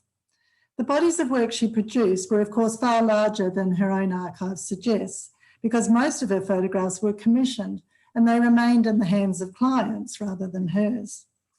But it's only in her archive that was donated to the National Gallery of Australia in Canberra after her death that the fragments of her career as a social documentarian, an architectural photographer, a portraitist, and a dance photographer can be seen together. What's clear, though, is that her photography didn't evolve slowly over time in a conventional linear way, but it was undertaken in compressed bursts of activity. The only other significant collection is held in the Arxiu Coac in Barcelona, but its contents are confined to Michaelis' Spanish work. They're still being mined extensively, hence this current exhibition. Before looking at Michaelis' Spanish and Australian work, some biographical context is necessary to demonstrate the extent of her forced mobility and the lack of time she had to put down roots in the places where she lived, plus the escalating dangers that she faced with every move during the 1920s and 1930s. Born into a liberal Jewish family, Michaelis trained as a professional photographer in Vienna, and she worked in some of the most prominent studios run by women in the 1920s, including the very famous Madame Dora. After leaving Vienna, she worked briefly in a studio in Prague and in several studios in Berlin at a time when Germany was recognized as one of the centers for modern photography. However, the timing of her arrival in Berlin coincided with the stock market crash and the beginning of the Great Depression, which brought about a rapid contraction of the photography industry. In addition, the growth of anti-Semitism and fascism had a profound effect on her. In 1933, the year Hitler came to power, she and her husband Rudolf Michaelis, who was very active in the anarcho-syndicalist movement and campaigns against the Nazis, they were both arrested in separate incidents and imprisoned for several weeks. This is where they lived in Berlin. So in December 1933, they left pretty much everything in that apartment and fled to Barcelona, which they had visited the previous year and which other German anarchists had made their home, hopeful that it was in Spain they were going to see a people's revolution. However, in 1937, following the disastrous turn of events in the Spanish Civil War, Margaret Michaelis was forced to flee once again to Paris, where she depended on assistance from a Jewish aid agency for her survival, and to Poland, where her parents were living. She secured a visa to travel to London in December 1938 and lived with an aunt in Shallcott Gardens until being accepted for migration to Australia as part of a humanitarian scheme. Michaelis arrived in Sydney in September 1939, a few days after the outbreak of the Second World War. So even that compressed account, I think, will give you a sense of how many places she was going and how much more quickly she had to travel as things deteriorated in Europe. So obviously maintaining a photographic practice in these circumstances was incredibly difficult and sometimes not possible at all. Nonetheless, though, it's in Barcelona where between the end of 1933 and mid-1937, so another very brief period, that Michaelis managed to produce a remarkable body of work.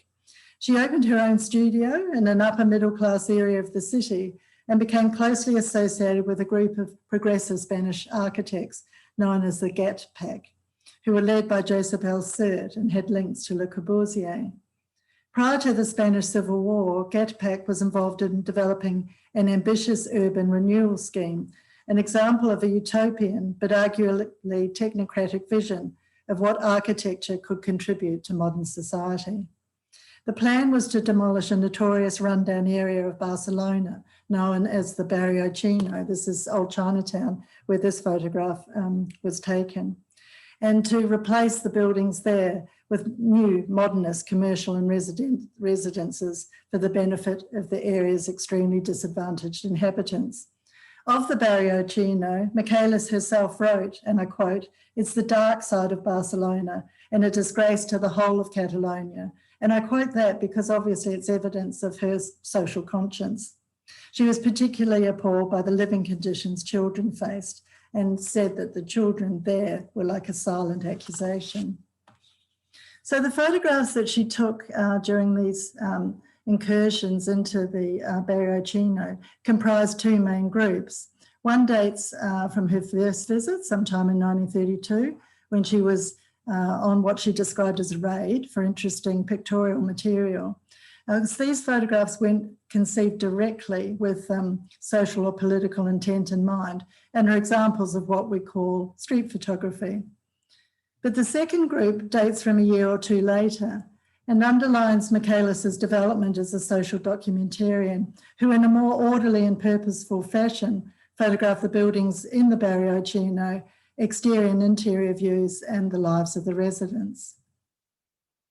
GATPAC used both groups of photographs as supporting documentation for their proposal, and that's it there being exhibited in 1934 in Barcelona, and as illustrations in their influential magazine, AC. The project never eventuated because of the Spanish Civil War. But what's relevant to us here too, though, is that not only did it not eventuate, Michaelis sort of became invisible too through her association. It was in the spirit of collectivism that GATPAC's standard practice was to publish photographs anonymously. And that meant that her contribution remained invisible until the 1990s. Since then, as scholar Jordana Mendelsohn has commented, the Barrio Chino photographs have become synonymous with the architecture, politics, and avant-garde of the Second Republic in Barcelona. Other assignments for the GATPAC architects were mainly in the field of domestic architecture, and this is an example of that. So is this. Michaelis also photographed friends and associates in the anarcho-syndicalist movement and scenes of daily life and labour in the Catalonian region. She was particularly sympathetic to the roles of women in Spanish society. And what's interesting about these photographs is they're often in series, so that she was conceiving them as photo essays in the manner of a photojournalist.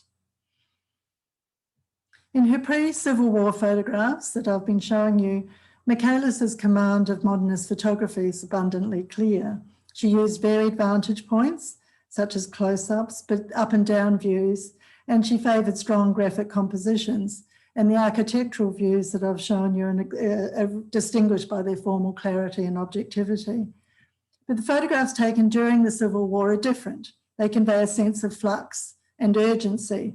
Compositions are generally less formal, poses are more casual, prints are small, just this kind of size, actual snapshot size, and they appear to have been hastily made. The key historical events that she was covering include the funeral procession for the anarcho-syndicalist Bonaventura Durruti, the arrival of the Red Cross on the Spanish border, plus the effects of the war on ordinary people. Some of the photographs from this period were used for propagandist purposes and appeared in left-wing pro-Republic publications. Extraordinarily, Margaret Michaelis managed to get her photographs out of Barcelona and shipped to Australia. And these are the works in the National Gallery's archive, which I'm showing you. So it's possible for us to see them in conjunction with the photography she went on to produce in Sydney between 1941 and 1952. The two bodies of work are different. They're the outcomes of two distinct separate orders of experience. The European photographs have a collective energy. They're social pictures, taken mostly outdoors and often in the streets, filled with people and with action, whereas the Australian photographs are inward-looking, produced mainly in Michaelis's studio, where everything could be controlled. I'm going to show you examples of these, but you'll see that life was stilled, quietly and conscientiously reined in. But let's begin with this. Self-portrait, 14th of June, Parramatta River, Sydney, 1948.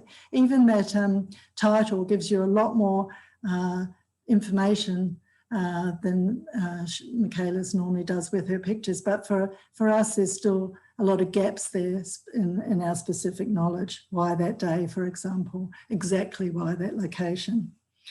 When Michaelis arrived in Australia in 1939, she knew no one. She and Michaelis, Rudolf Michaelis, her husband, had divorced in 1937. And so she said that for years in Sydney, she had to deal with what she described as a very, very sharp loneliness and did not feel that she could speak from the sources of her real being. Those are her words. In Sydney, she specialised in portraiture, and she attracted a European, often Jewish clientele, who, like her, were recent arrivals. However, as this photograph demonstrates, she keenly felt her position as an outsider. During the war, she was categorised as an enemy alien, subjected to surveillance, owning a camera, and also the location of her studio were regarded as suspicious. She was on the 7th floor of a building in Sydney, and it gave her views of the harbour. That was regarded with suspicion because ostensibly she'd be able to monitor the movement of warships from there. She was prevented from photographing members of the armed forces and restricted even in her movements for leisure around the city. She adapted as best she could. This is one of the hallmarks, in fact, of her practice, later explaining that she tried not to draw attention to herself in public and always tried to avoid speaking German. Nonetheless, when I met her, I realised that her accent could never be mistaken for anything but a German accent. Now, this self-portrait that we're looking at is very unusual in Michaelis's oeuvre. It wasn't commissioned, and it's extremely personal, though not at all sentimental. Its large size indicates that it was conceived to make a statement, not only in terms of content, but possibly also for display. We don't know, but maybe it was submitted to an exhibition. The degree of deliberation you see here is noteworthy. I suspect that Michaelis first saw this image in her mind and had to summon all her creative and emotional strength to bring it into reality. It can be understood, I think, in terms of her realisation that she, like so many other migrants to Australia, but especially refugees, that she was permanently, eternally in exile. She had no home to return to, home either as a specific place or home, as John Berger describes it, as the centre of the world.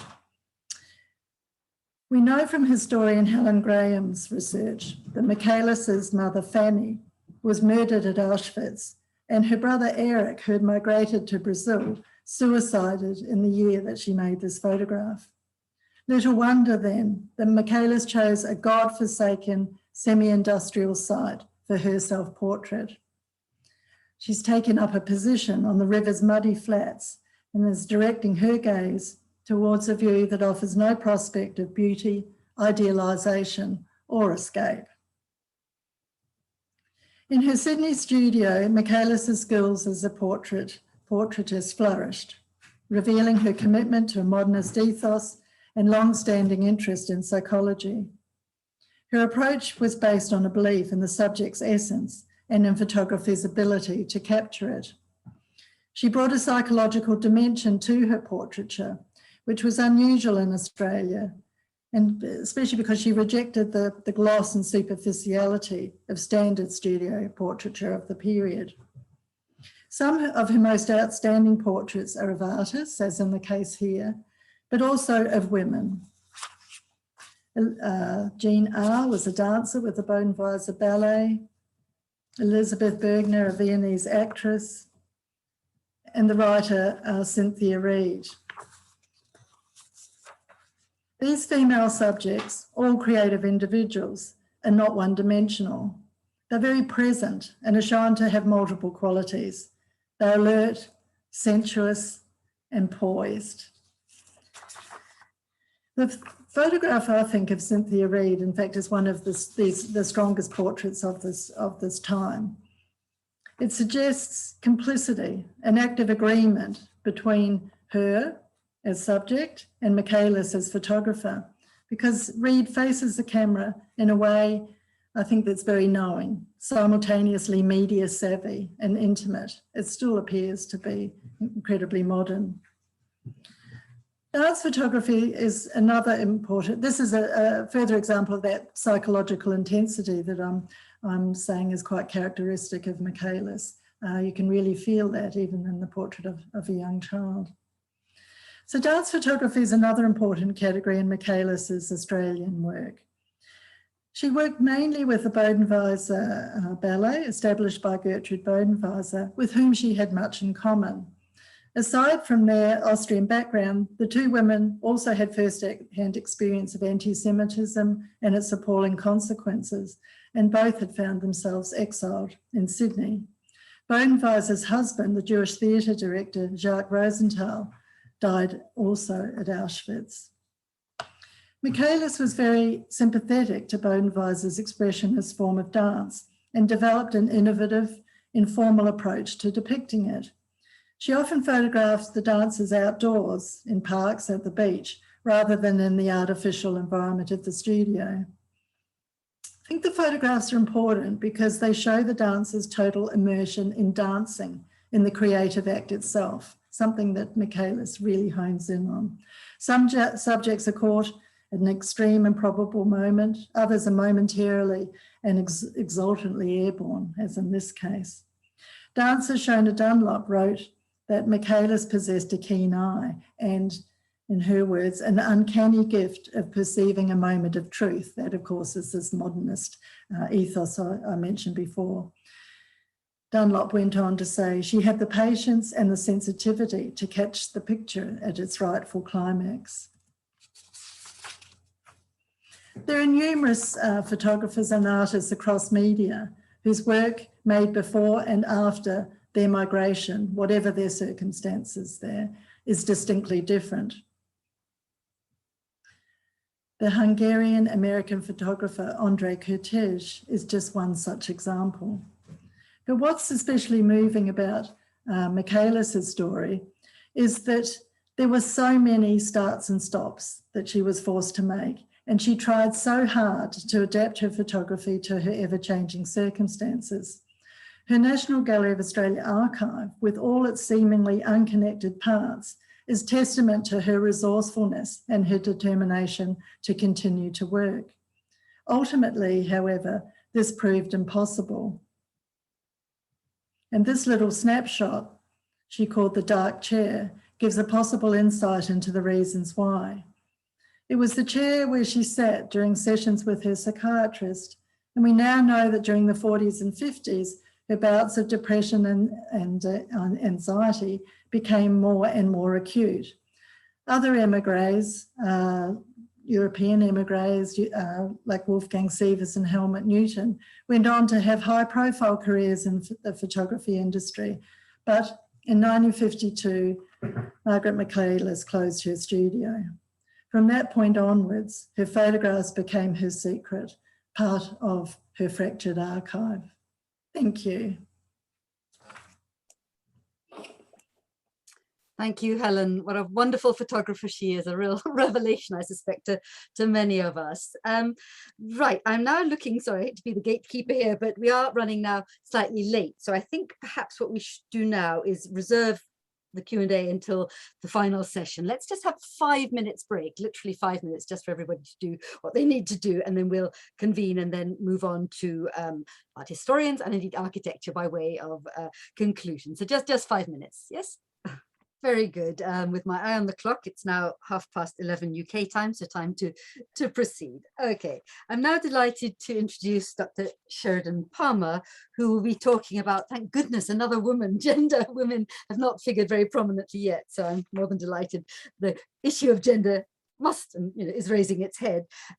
Ursula Hoff, A Passage to Australia. Just to briefly introduce Sheridan, an art historian, a curator, an ARC senior research associate at the University of Melbourne, and an associate of the Centre of Visual Art in VCA, which is Victorian College of the Arts. Fine. Yeah. Thank you. Right, she's worked in conservation at the National Gallery of Australia, curator at the Ballarat Art Gallery, and published extensively and awarded numerous grants. Again, I could go on, but I won't. I will just mention the most relevant of her many publications. The Centre of the Periphery, a good, lovely title. 3 European art historians in Melbourne, published in 2008. Over to you, Sheridan. Thanks, Monica. For many exiled European scholars during the years of Nazism, desired destinations were not a choice. And for those who arrived in Australia, particularly women, their presence was a rarity. In Ursula Hoff's case, her journey from Hamburg to London to Australia was dramatic, full of uncertainty, yet she eventually found a successful and rewarding professional life. Could I have the first slide? Thanks, Seumas. Yes. Are we in the right PowerPoint, Seumas? Yes. Yes? Yes, that's right. Oh, fine, lovely, okay.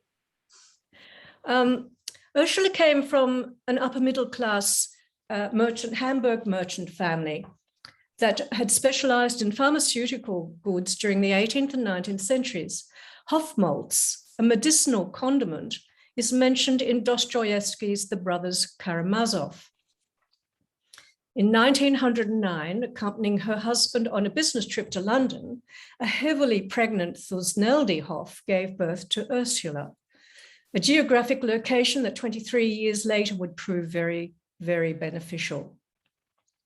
In Germany, Ursula grew up in a privileged and cultured atmosphere of music, literature, and art, and by 1930 had begun studying the new discipline of art history at the University of Hamburg. Can I have the next slide, Seumas? Sheridan, sorry to interrupt. On my screen, I can see Jane England's presentation, not presumably yours. It's all to do with Klaus Friedeberger, so I think something's gone wrong. I've got Seumas is showing me mine. That is very strange indeed. No, this is definitely Jane's presentation. Can you see what other people are getting? Could somebody tell me? I'm getting her work. We're getting Sheridan. I'm getting Sheridan's too. I can recite we have, Sheridan. We have Erwin Panofsky in Students Hamburg, circa 19. That's Sheridan. That's Sheridan. Really yeah. work. Yeah, oh, right, me okay, too. fine. I think that's it. Sorry, my apologies. Okay, I'm good now. Okay, continue, please. Sorry. So, okay, we were right. So she'd begun studying the new discipline of art history at the University of Hamburg. And as part of Erwin Panofsky's art history seminar group that regularly gathered in the basement of the Hamburg Kunsthal. And here we have that group with Panofsky and Ursula Hoff sitting next to him on his right. Ursula and the students had access to the museum's outstanding collection of Northern German 14th century art and 16th and 17th century old masters, plus other substantial parts of the collection.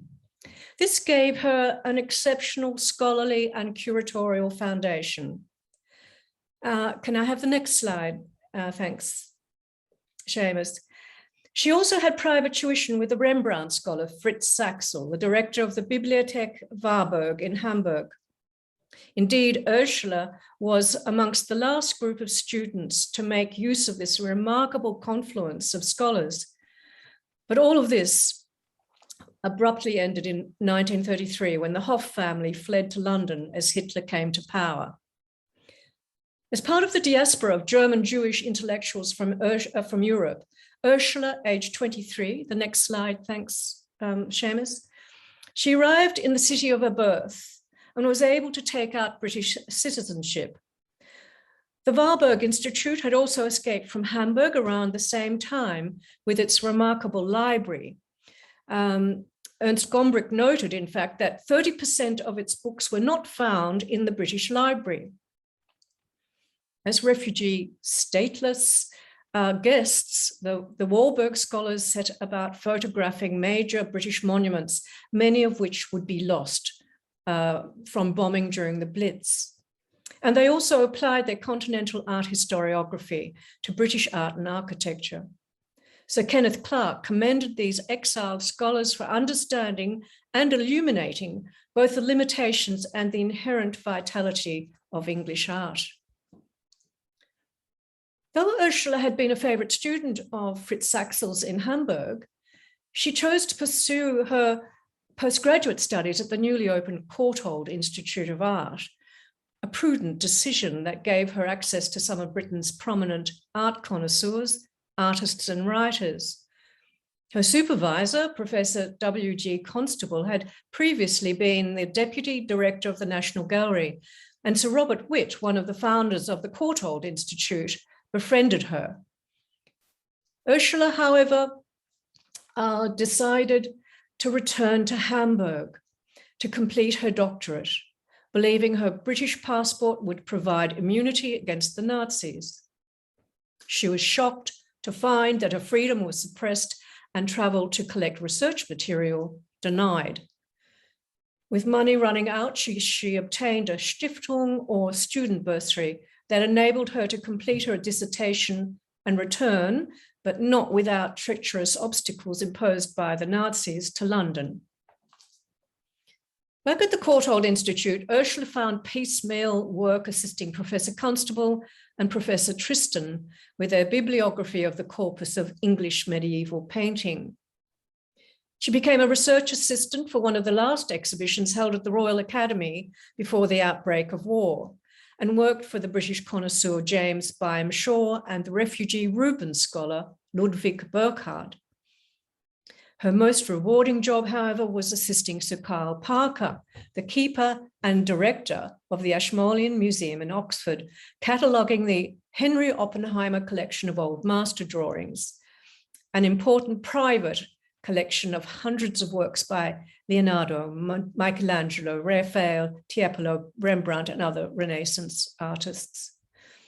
It was sent to auction in July 1936, and it was where Ursula first heard of the Melbourne National Gallery of Victoria, its buyer acquiring, could I have the next slide, thanks, Seamus, a Del Sarto and a Rembrandt drawing. The Oppenheimer collection also put Ursula in contact with important collectors, the international auction world, and the British art market, all crucial contacts that she would utilize later in Australia.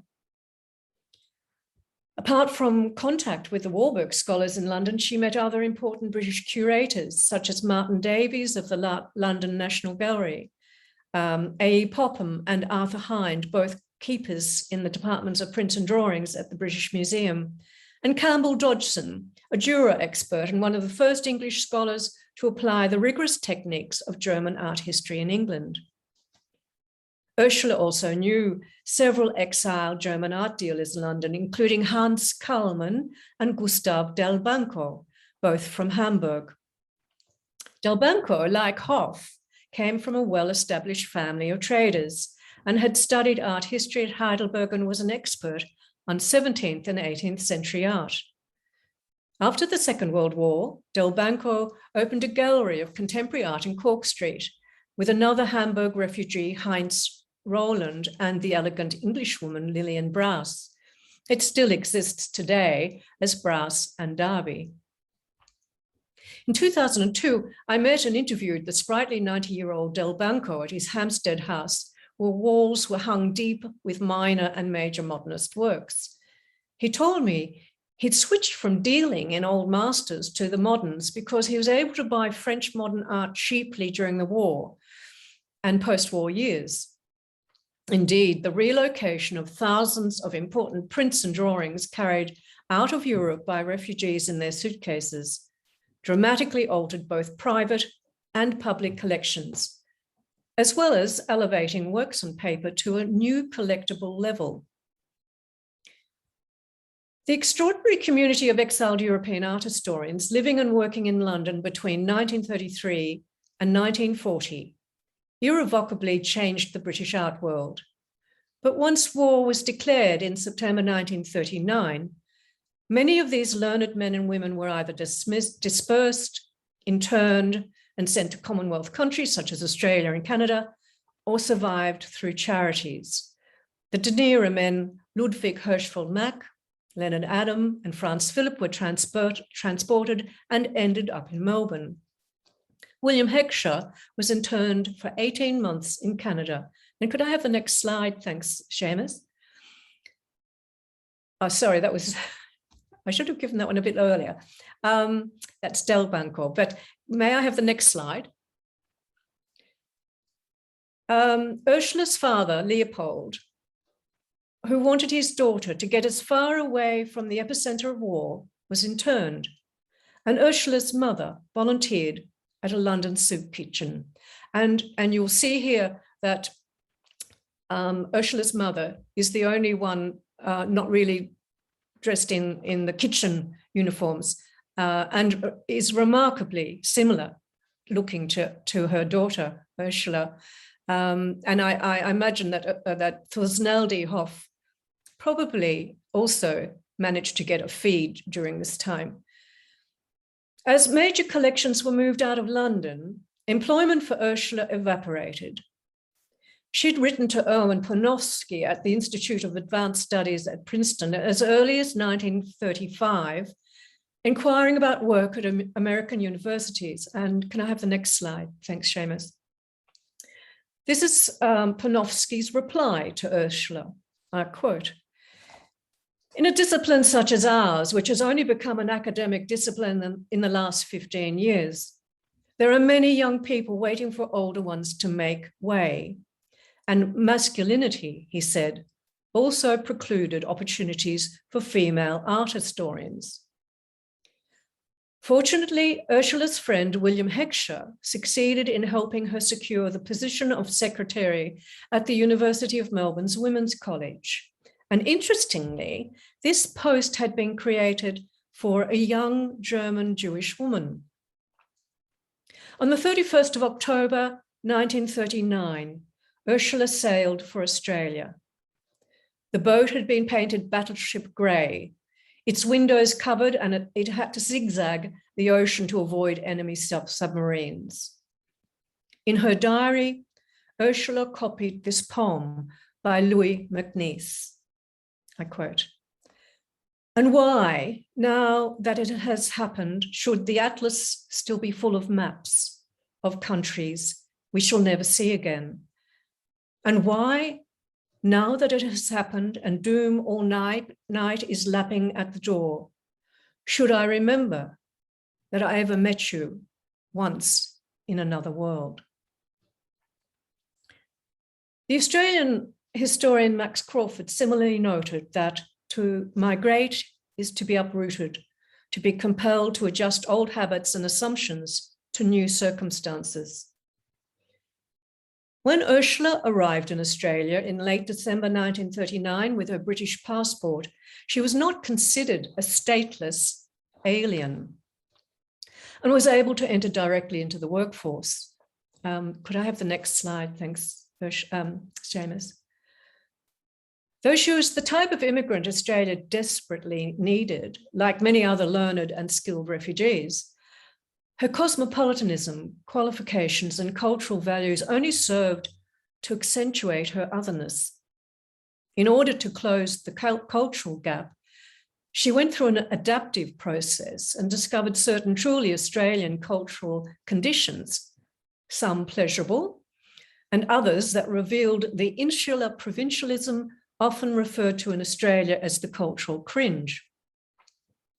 For example, when the director of the Melbourne's National Gallery of Victoria, Darryl Lindsay, wanted to employ Ursula in 1942, she encountered discrimination, chauvinism, and racism from the Victorian Public Service, under which the gallery operated.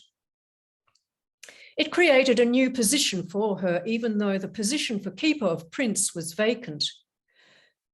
Despite being a qualified art historian with a doctorate, they commenced her on the lowest possible salary scale for a female, £143 per annum, while the male equivalent was £449 to £579.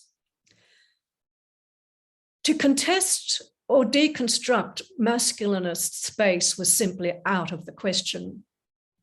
And as Ursula said, I quote, "Not only was I female, but a continental woman." She was also given a probationary period with no salary incrementation until a review of a performance was made. And this didn't happen for 5 years. Ursula accepted this discrimination because she told me, "I knew what I was up against, and the gallery was where I wanted to be." Her reserve disposed her to what was perceived as timidity. But many who knew Ursula considered her as one of the most silently influential people in the Melbourne art scene during the 1950s. One friend claiming Ursula was so good at remaining silent in 5 languages. She wasn't silent when she visited the torturer internment camp. And I'm just going to read briefly from my book.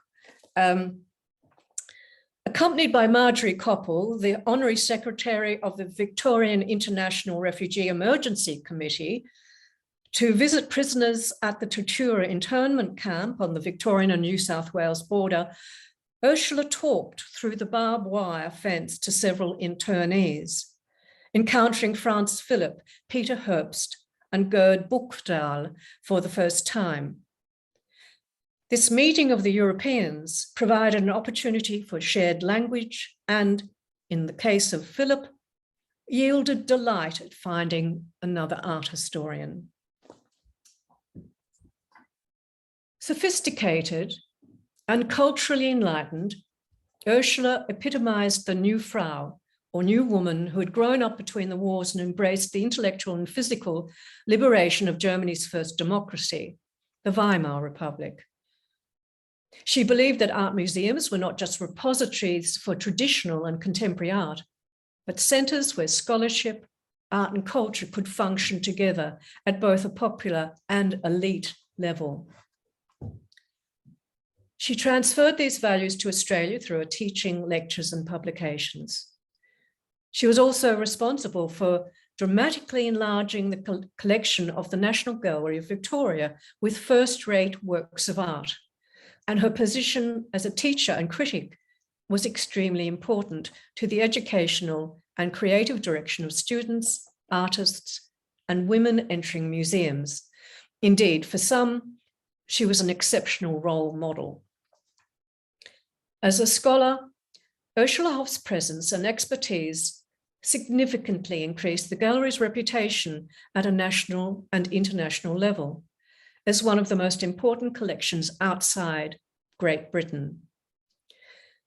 She also played a major role in the establishment of art history as an academic discipline at the University of Melbourne, where she taught on a part-time basis from 1949 until 1973.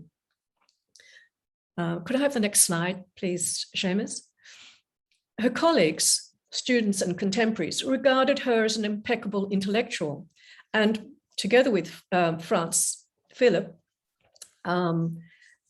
at the university's Fine Arts Department, they imparted modern principles of art education derived from their own Germanic and British experiences.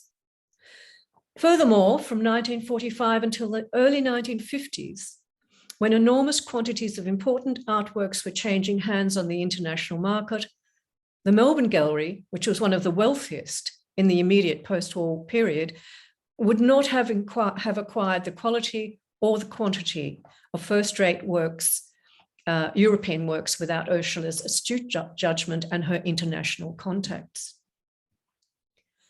During her years in London in the 1930s, Ursula mixed with the art cognoscenti, poets, musicians, and artists, such as Robert Trevelyan and his son, the surrealist painter Julian Trevelyan. She was held in high regard, but she said she always felt an outsider. In Australia, it was different and liberating. I quote Ursula, "I had the opportunity to become acquainted with Australians of various backgrounds and occupations.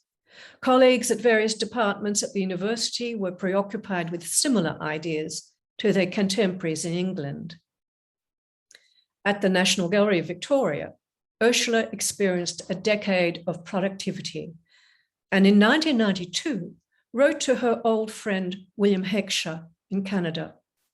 I quote her, "I've been unbelievably lucky. When I got to Melbourne, no one knew what an art historian was.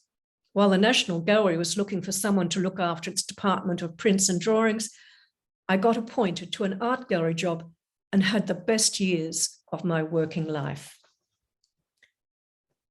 In 1949, Ursula returned to London for family reasons, and the National Gallery of Victoria gave her £500 to purchase works on paper. The masterpiece from this trip was a Jean-Étienne Lyotard drawing. Could I have the next slide, please, Seumas? A lady in a Turkish dress. It shows a refined European woman reclining and reading on an ottoman. And Ursula's report to the trustees revealed her great pride and excitement at the purchase. She wrote, "The Lyotard drawing is a work of the finest merit. It is a perfect example of exquisite taste allied to meticulous craftsmanship." End quote. Those last words sum up Ursula Hoff.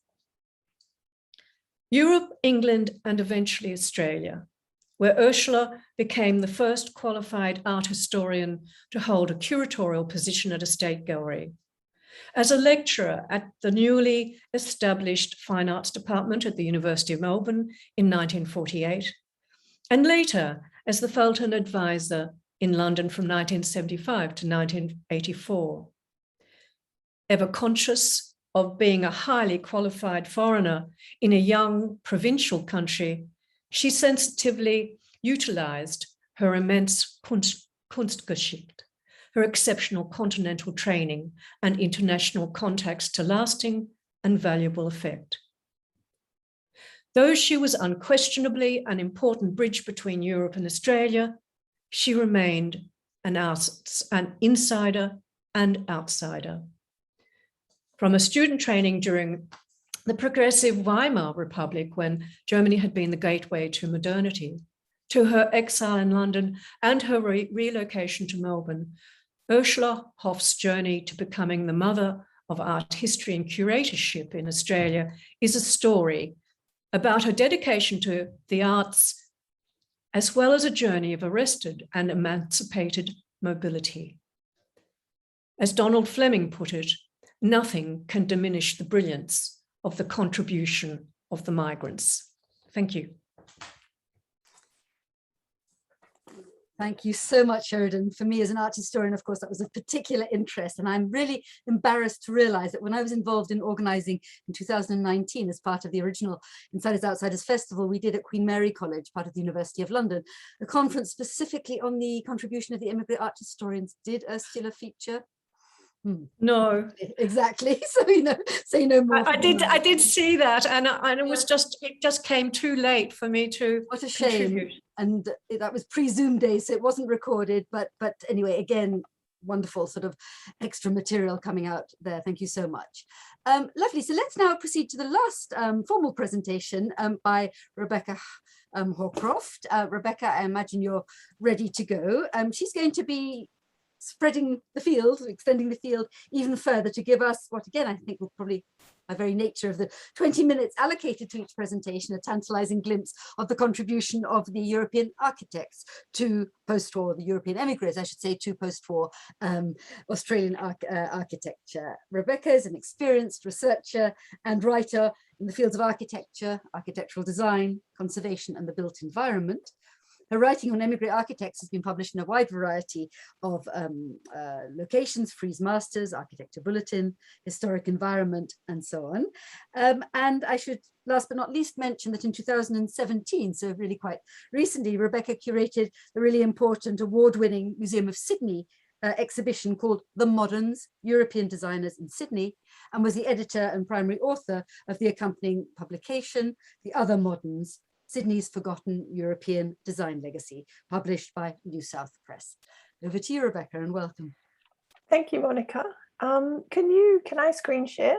It says. Oh, have I not? Yes, that's right, because you arrived late. Let me just make you a co-host. Sorry, let's just do that quickly.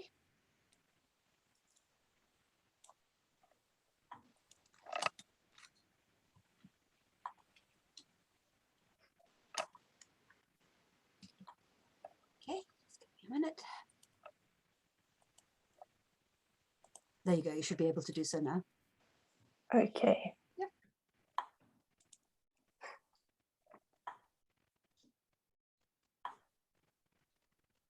Okay, thank you.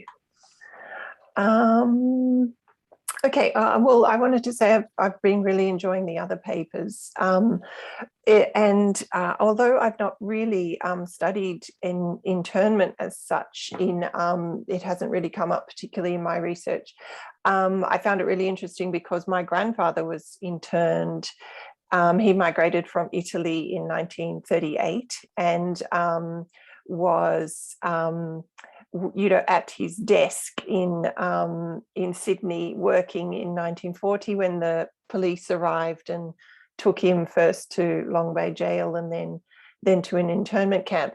And I knew that he was lucky. He was only there for 9 months, and I knew that when he came out, he worked as he was very involved in the Itala Libera movement, and he worked for a while as the editor of the Risveglio newspaper. And I didn't really know what it was, but after the talks yesterday, I looked at on Trove, which is a great digitized newspaper site, and this is the first edition of it with an article about the murder of Francesco Fantin, who at Loveday Camp, and certainly that is how my grandfather spoke about the experiences of him and his friends, that it was just very frightening because it was very violent, and there was fascists and Jewish people interned together, and so I just thought I would share that. But my focus has been primarily about European designers who came to Sydney in the years before and after World War II and the work that they did. Because when I started this work, really most of those people were unknown. And certainly some of the names were known, but really their sort of European careers were certainly not well known. And there was a lot of research to be done about connecting their backgrounds in Europe before they came to Australia. So, but that's been a focus of a lot of researchers over the last few years, which has been great. So there's been a lot more information and interest in the topic. But as far as I know, none of the people I've studied were interned, but the only internment story related to architecture that I'm aware of is that of Eugene Rosenberg, who's a Slovakian-born architect, really quite well-known modernist architect. In the pre-war period, he'd worked for Le Corbusier in the 1920s, and he had his own practice in Prague before being forced to migrate to England, where he had a teaching position in Liverpool in 1940 when he was interned and then deported to the camp in Hay, where apparently he did this drawing for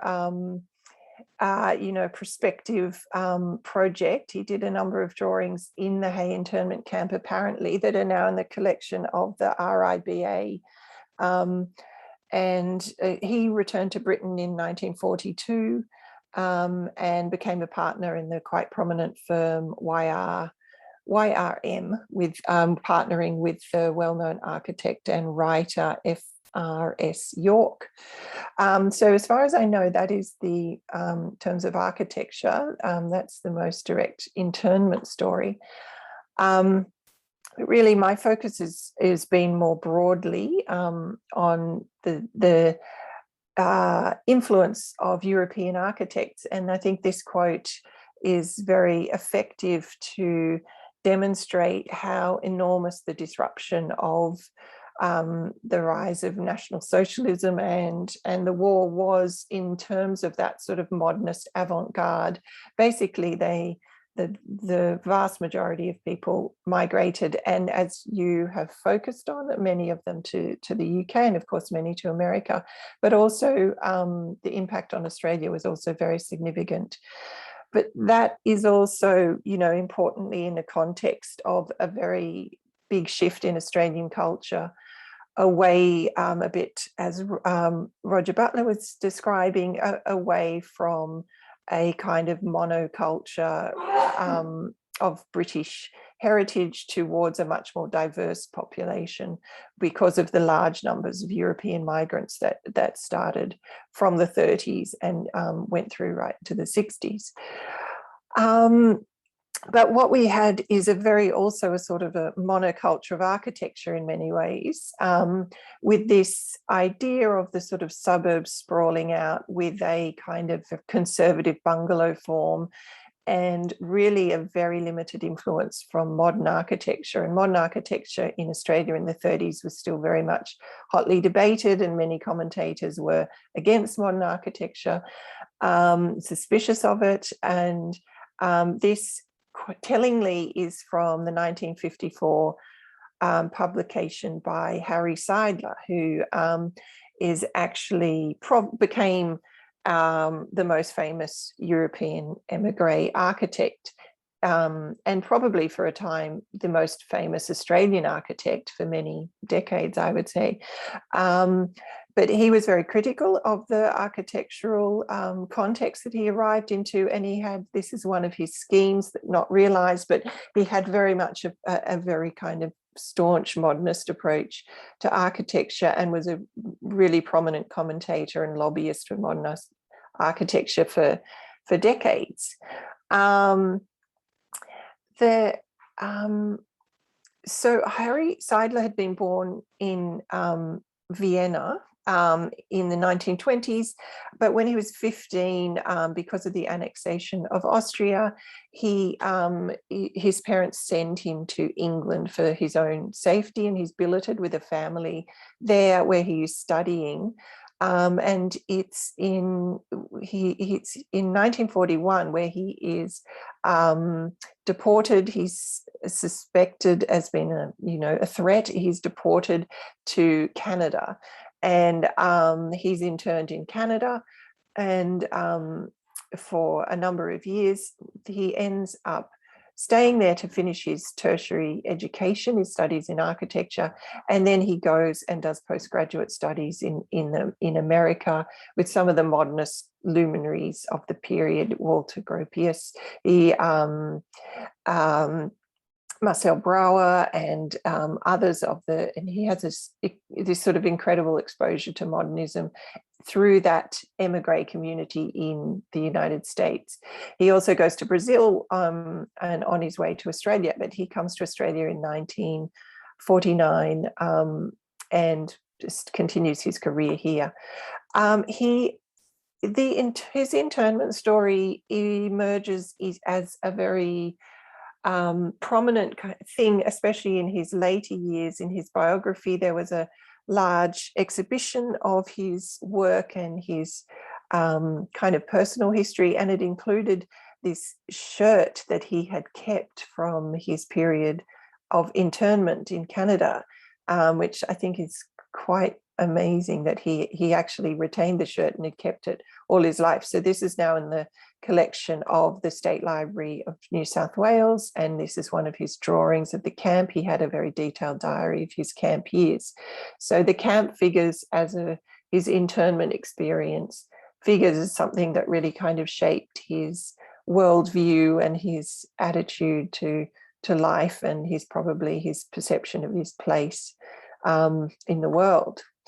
This is his most famous early project, his house. He comes to Australia ostensibly to design this house for his mother. In 1950, it's completed, Rose Seidler House, and it's now a historic house museum, a modernist house museum, and it is often referred to as sort of the first modernist house in Australia and the most sort of famous early modernist house in Australia. But part of what my research was looking at and attempting to do was to show that there was lots of contemporaries of Seidler, and this house was by a Viennese architect, Henry Epstein, who it built almost at the same time. But Epstein has a different lineage, being a bit older. He has trained in Vienna and worked in Vienna and comes to Australia bringing a much more direct European style of modernism, whereas Seidler's is filtered through California. and in the United States, we get these many architects who have a very direct Viennese application or direct European application of modernism in their architecture and interiors. And this is the Hillman house that was recorded when the original owners were just, selling the house.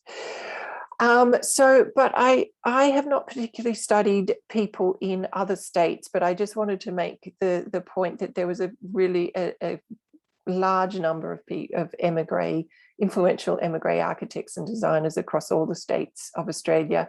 And in Victoria, a couple of the prominent figures are Ernest Fuchs, who is born in Czechoslovakia, but basically grows up and is educated in Vienna. And he had done a doctorate in technical science, majoring in town planning, and he'd had his own architectural practice before coming to Australia in 1939. And he gets a position in Australia as in the Housing Commission as a town planner. And his lecturer is one of the first lecturers in town planning in Melbourne. And then he also publishes regularly in the kind of popular press these kind of designs for houses, and he's a very well-known figure and going on to have his own practice. Similarly, people such as Kurt Popper, another European modernist, he's had studied in Vienna, and he commenced private practice after migrating in Melbourne in 1946, but we can see that he's also publishing in this kind of popular journals such as Australian Home Beautiful with these modernist house plans, and this really promoting, a lot of the emigres promoted modernism as a important way to live, and a change of the Australian sort of suburban environment. And then in Brisbane, as an example, another really important couple from Vienna, Karl and Gertrude Langer. Karl Langer is considered one of the most significant figures in architecture in Queensland from 1940 to 1970. He was a highly educated and experienced architect in Vienna, and he, with his wife Gertrude, also incredibly well educated and similar to Ursula Hoff, had been studied art history at Vienna University.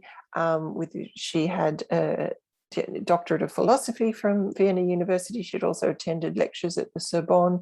And so they arrive in Brisbane, highly educated, and make an incredible contribution there across architecture and in education as well, and was writing and publishing, etc.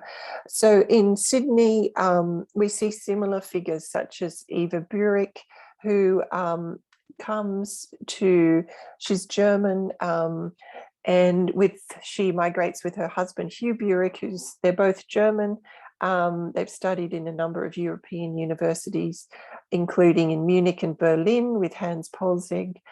They've worked in Zurich with the modernist architect Alfred Roth, and they leave Europe via London in 1939. And Eva Burek is initially working in a small-scale practice with her husband, where they're mainly designing furniture, not yet registered as architects, or not able to register, but she pretty quickly starts publishing in journalism, and then has a career working first across some building technology research, but then publishing under her own name and under pseudonyms, and across all range of publications, from things like Australian House and Garden, as well as Architecture and Arts. And from 1957 to 68, she has a regular column under her own name in the Sydney Morning Herald, which is a really extremely influential position, but one that she takes in a quite understated way, promoting modernism and her other interests, but not really courting controversy. Some of the other people that I looked at, just to give you an idea of the different kinds of careers, one is Ferdinand Sylvan. He is an architect from Czechoslovakia. He came to the attention of Australian researchers after a monograph of his Slovakian work was published by the Slovakian National Museum in 2002, called The Sylvan Story.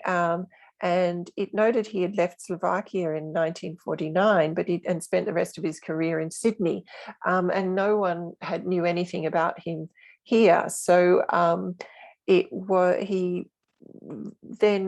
that prompted people to look at him. And I'll give you some examples of his work. He's published in German and English architectural journals. He's done large-scale educational and complexes such as this cinema and apartment complex. And he's a proficient architect, but in Australia, he is not able to register he stays in Czechoslovakia during the war. So he leaves post-war, and he arrives in Australia in aged 46, and that seems to be a bit of a hurdle for re-establishing himself. He's not able to register as an architect. It's not really clear why, because many people were, but for some it was a hurdle that they didn't, an institutional hurdle that they didn't recover from. And he finds a job in the Electricity Commission as a junior architect where his registration is not required. And he works there unregistered as a grade 3 architect from 1950 to 1968. And these are some of his own papers from the work he's doing at the Electricity Commission. But and these are the official sort of drawings, but they're not signed by really him, certainly not signed by anyone. So is an example of an emigre architect that disappears into anonymity. But another two, I can see I don't have too much time, so I'll go quickly through two much more prominent architects who have really successful careers. One is Hugo Stossel, this is some of his work before he emigrates in Bucharest. He'd studied in architecture in Vienna and in Rome. He's Hungarian, but he's moving around Europe like many people are in the 30s. These are some of his projects before he emigrates, and this is the work he does immediately upon some years after arriving in Australia, but you can see a very strong European modernist stylistic application here in these houses that he does immediately after arriving, and they're published. There is local interest in these houses, and they're published in popular journals. And quickly in the post-war years, he moves on to large-scale apartment developments with developers like Lend-Lease. And this is a project he designed for Martin Place. So and Travelodge in Wynyard. So he rapidly moves to designing modernist elements that are just integrated into the city. And the same with Hans-Peter Oser. He's another Viennese architect who comes to Australia with a lot of experience, and quite rapidly he's got a high profile in popular journals. Here is architects, an article he's authored with his own name, and also his photo in it. And this is his own house that's published. And his firm does Oser von Bertaux and Associates, does domestic architecture, and then also many modernist buildings across the city, and this quite well-known and prominent modernist interior in the 60s in Sydney. And he died aged just 54, and really was not well known after his death, possibly because he dies quite young. So he was really not well known as a figure, although he had done a lot of prominent work. Another person I looked at, which demonstrates that the majority of emigre architects working in Sydney are of Hungarian origin.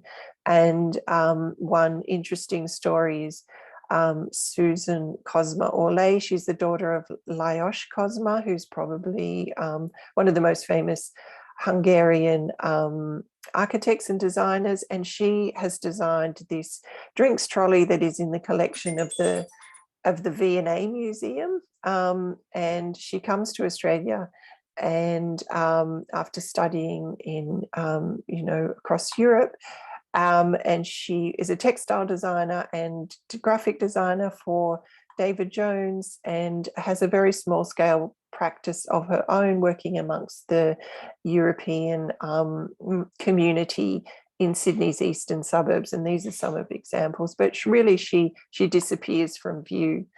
But because just my last area that I wanted to cover was that if we're talking about the influence of European emigre architects or just emigres in general on the built environment, it's the incredibly important area is the number of European emigres that were developers, property developers, and the names such as Dick Dusseldorf, who's an emigre from Holland who establishes Civil and Civic post-war, which later becomes Lend-Lease.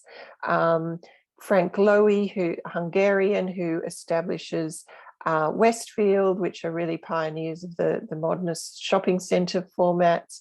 Then Henry Pollock establishes the development company Mirvac. Erwin Graff, another emigre, starts Stocks and Holdings, which is now Stocklands, and Harry Triggerboff is another emigre who starts Mirvac, which is still would be Australia's largest development company. So the impact in this example of a Stocks and Holding development, which of a residential tower, then the largest residential tower outside the US, it illustrates that this group's approach to managing labour, the use of concrete construction, and an embrace of density was really probably what had the most lasting impact in terms of emigres on the built environment. So just in conclusion, this is my book from that's a collection of essays, which does include one very kindly contributed by Helen Ellis on Margaret Michaelis, who we just heard.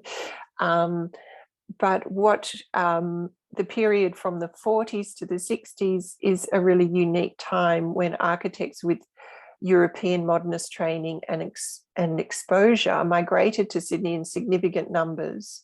Although it was a smaller group that were registered, which is really important, many end up in other fields of journalism, furniture design, etc. Many did successfully navigate their way through and have a significant impact on the built environment. But these, of course, there is many more examples than what I've included, and I hope I've just provided a range to give you that impression. So thank you. That's it. Thank you very much indeed, Rebecca. That was wonderfully tantalizing. Good, good. Now, yes, good. I was glad to see Valeria in the audience. I don't know, Valeria, you may wish to contribute. I'm going to suggest it's now 20 past. Let's take again a very brief, carefully timed 5-minute break and reconvene for those of you who'd like to stay on for the kind of attempt to tie up loose ends and sort of, bring things to a conclusion of sorts in 5 minutes time. Yes, good. See you in a minute. All right. Yes, shall we? Okay, more compliments. Good. So we have a good 40 minutes or so. Have I got that right? Yes, which is great. I suspect energy is beginning to kind of diminish somewhat, but I think there are so many things that ought to be discussed and taken further that we'll carry on with the timing as planned. As I was saying to some of you already, there don't seem to be, quite surprisingly, not many specific questions, but perhaps we will start with one very precise one from Simon Lake, after thanking everybody. A question addressed both to Seumas, I think, and Alan. I'd be interested to know of any records of gifts of artworks from Hay Camp made to visiting dignitaries. Are you aware of any such? Alan, maybe first. I know that various of the people who visited the camps went away with souvenirs or artwork. So Rabbi Falk was certainly one whose archives are in, I think it's the National Library of Australia. I may be wrong. Seumas referred to some of those. And again, they weren't specifically artworks that were given to them directly. The other one was another religious visitor to the camps, which was the Reverend Alcorn, who looked after the Christian aspect of many of the internees. And he's got quite a large archive. And again, I'm not quite sure that's ended up in which institute, Seumas? Which one? Yeah. The Reverend Alcorn's papers. I think that may be the Melbourne Jewish Museum. I don't think so. Carol will know if Carol's happy to put that in there. I can look it up. I can't remember off the top of my head. But he had an autograph book, which a lot of the internees then made sketches and put things in. And Alfred Landauer gave him a lot of his woodcut prints, but also he did quite a lot of sketches of the Reverend Alcorn, which are in his autograph books.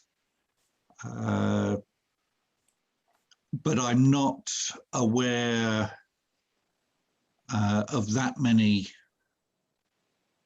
sort of specific gifts of art other than those, because there weren't that many people who visited the camps. So they were fairly isolated physically. I think the only thing I would add to that is that some of the few dignitaries, as Alan said, who did visit weren't necessarily welcome and wouldn't have left with a gift. They were maybe with a few choice words behind them, but no gift. Now thinking in particular of Walter Brand, the secretary of the Australian Jewish Welfare Society, who was distinctly unpopular among the Dunera internees. Why was that, Seumas? Essentially because he told them they weren't welcome, that the Jewish population in Australia had for 50 or 60 years struggled to, and to use the language of the time, assimilate, and those gains weren't going to be undermined by this group of refugees who had arrived. So that's, yeah. There were plenty of people in England, I'm afraid, in the more established Anglo-Jewish community who felt the same. Yes, it's a rather shameful aspect of all this. Yes, indeed. I noticed, Simon Lake, I don't want to put you on the spot, but I wonder, since you asked that question, whether you'd like to say a few very brief words about your particular interest in the Dunera story, because I suspect that the artists you've been researching will not be known to many of the assembled company. Simon, are you there? Yes, I hope everyone can hear me. Yes, we can hear you. You can even put your camera on if you would like. Well, I've researched and written a book on Johannes Matthias Kultz, who was on Dunera and was in the Hay camp. He was an artist who trained in Munich and fought in World War I. He created a triptych in Germany, "Thou Shalt Not Kill," which was dismembered and hidden before he fled Germany in 1937 with his family, and via Innsbruck and Rotterdam finally reached England in 1939 before being interned and sent abroad on Dunera. Klaus Friedeberger made a sketch of a large sculpture called John the Baptist, which Kultz had made in Hay camp, but the whereabouts of this sculpture, which I think may have been presented to a visiting dignitary, is currently unknown, which prompted my question on the possible whereabouts or avenues where gifts may have been given, or where they might have gone. I wonder if anybody else perhaps in the audience can help with Simon's query there. It's also worth noting, Simon, isn't it, that actually Kultz wrote a very graphic and eloquent description of the appalling conditions he encountered on the Dunera, which is published in your very excellent book, if anybody's interested. I think, Seumas, I may have mentioned it to you a little while ago. We'd better move on for lack of time. A very specific question from Mary Claire Adam to Sheridan. You mentioned that Ursula Hoff was appointed secretary of the University of Melbourne's Women's College. Can you tell me which, or is there only one specific women's college? No, well, there are a number of women's colleges, but this is actually called the Women's College. So she started there in 1940 to about 1942, when she was invited to work at or apply for the job at the National Gallery of Victoria. So she was secretary there. She found the work not to a liking, but she could type. She actually took a typing course in London and actually did typing part-time for Faber and Faber. So she sort of had certain skills to fulfill the secretarial position. And that position was basically went through Girton College in Cambridge to the woman who was the head of the Women's College in Melbourne. Interesting. Right, they're beginning as ever to come thick and fast, and right, a really intriguing comment from Carol Bunyan about the visual resemblance, which is certainly something that struck me, Carol, as well, looking at the 1930s work of Margaret Michaelis, of an affinity with the wonderful Viennese-born photographer Edith Tudor Hart. And you mentioned, Carol, that actually she was a cousin of one of the Dunera internees, and I would love to know who you're talking about. Carol, do you want to chip in here? Carol, I suspect you're on mute if you're attempting to answer. Would you like to just tell us the name of the cousin?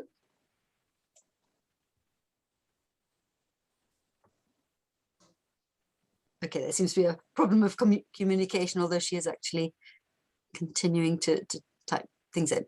Anyway, so yes, that's a very sort of socially conscious left-wing body of work. Seumas, why don't you take over here? There's a question from Magda.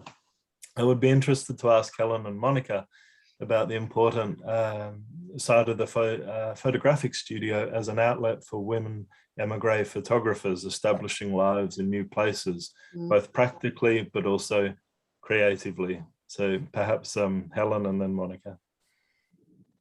Look, I think that is the thing. In fact, the studio represents a lot of different things for someone like Margaret Michaelis, because it is a place of work, and she was very proud about the work that she did in that Sydney studio. It was called Photo Studio, at a time when there were hardly any studios run by women. There was one nearby her, Max Dupain, who's one of our best-known modernist photographers. His former wife did run his studio during the war, but it was still under his name. So for Michaelis, you know, then it's all the pride with the business and the autonomy. But the other thing is, it's both that shared space with people coming in to be photographed, but for her, it's an intensely private space too, I think. She set it up exactly the way she wanted it. And in that photograph of her standing there, you realise the kind of proprietorial pride that she does have. So I think, yeah, I think for someone like Michaelis, it represents multiple spaces, multiple feelings. And we know that when the business collapsed, and she did describe it as a collapse, it was devastating for her. She wasn't able to make enough of a living during this time when she was so stricken, but she was also so small, you know, she didn't have help there in the way that a lot of the other bigger studios run by men. There were lots of people who were in there together. It was a group activity. Hers was much more solo. What about you, Monica? What do you think? Oh gosh, about? this is a big subject. I could go on for a long time about it, partly because of my own mother's experiences. Some of you may know, well, her name, she's still alive, 97, but going more or less strong. Dorothy Bohm, she comes as a young teenager to this country and graduates at a very tender age in photography in Manchester College of Technology. And what does she do? She enters the world of studio photography because that was a way in to earn a living, if nothing else. I mean, in fact, primarily, I think, in the first instance. So she sets up a studio called Studio Alexander in the immediate post-war period. And she's obviously a youngster when she comes, but I can also speak from first-hand knowledge that there's a whole bevy of very accomplished and in some cases quite innovative studio portraitists who come, and I can only speak, of course, for Britain, not Australia, but for example, Gertie Simon, fascinating. I can give you some more information for those of you who'd like to pursue her. Virtually unknown until rediscovered recently, but immensely successful both in her native Berlin, then comes to England. And again, going back to my question about those networks, those useful contacts. I mean, she manages to photograph in a very kind of Weimar modernist sort of style, the great and the good in British society in the 30s and indeed into the war years. And then she kind of disappears from view entirely. And I could go on, but I won't. But I think certainly the role of women as studio portraitists, who sometimes go on to do other things, as my mother did in due course, is a very rich subject, and indeed one that's been explored in a very interesting exhibition that's actually available in online form at Four Corners Gallery in London. Again, I can provide links perhaps in a follow-up email to this wonderful conference, which was called, actually, what was it called? For goodness sake, my brain is too full at the moment, but essentially it's about the women. Yes, another eye, emigrate, female photographers in the UK, sort of after 1933. That's a sort of garbled title. And out of that, we did a conference, an online conference, and we are in the process of producing a special issue of the History of Photography journal, which will come out sometime next year on that very subject. So you look out for that. But thank you, Magda. We have Carol's given the answer, so thank you, Carol, and that's available in the chat, the answer to Monica's question. And then move the question from Mary Claire for Sheridan. Sheridan, you mentioned that Ursula Hoff was appointed Secretary of the University of Melbourne Women's College. Can you tell me which? We had that one answered, haven't we? Yes. Apologies. From Caroline, did they have art exhibitions in the various camps for themselves? Alan, would you like to answer that? Not that I'm specifically aware of in Hay. I know there were certainly art exhibitions in Tatura Camp 1, which was the Nazi camp. They had various exhibitions that I've seen details of. I'm not specifically aware in any of the Tatura camps with the Dunera internees whether there were specific art exhibitions in Australia.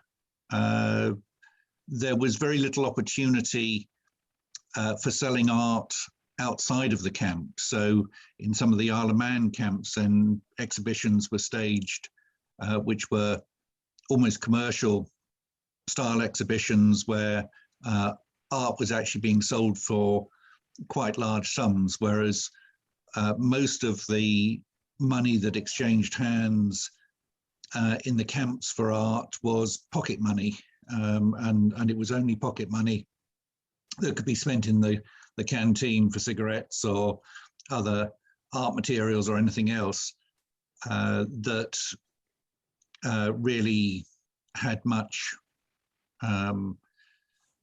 impact. So there wasn't the opportunity, apart from selling a few things to some of the guards, there was no market to have an exhibition. So yes, I think obviously most of the art was shown through theatrical music performances rather than on paper or sculptures.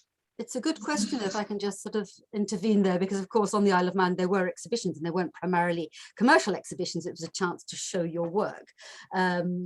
So as far as you know, there weren't comparable ones. Interesting. Can I just very quickly respond to Carol. Carol, that's really interesting. It's actually Wolf Suschitsky, and he wasn't a cousin. He was actually Edith Tudor-Hart's younger brother, but I had absolutely no idea he'd been on the Dunera. So there you are, another example of how that kind of gets written out of the story of somebody's life. How very interesting.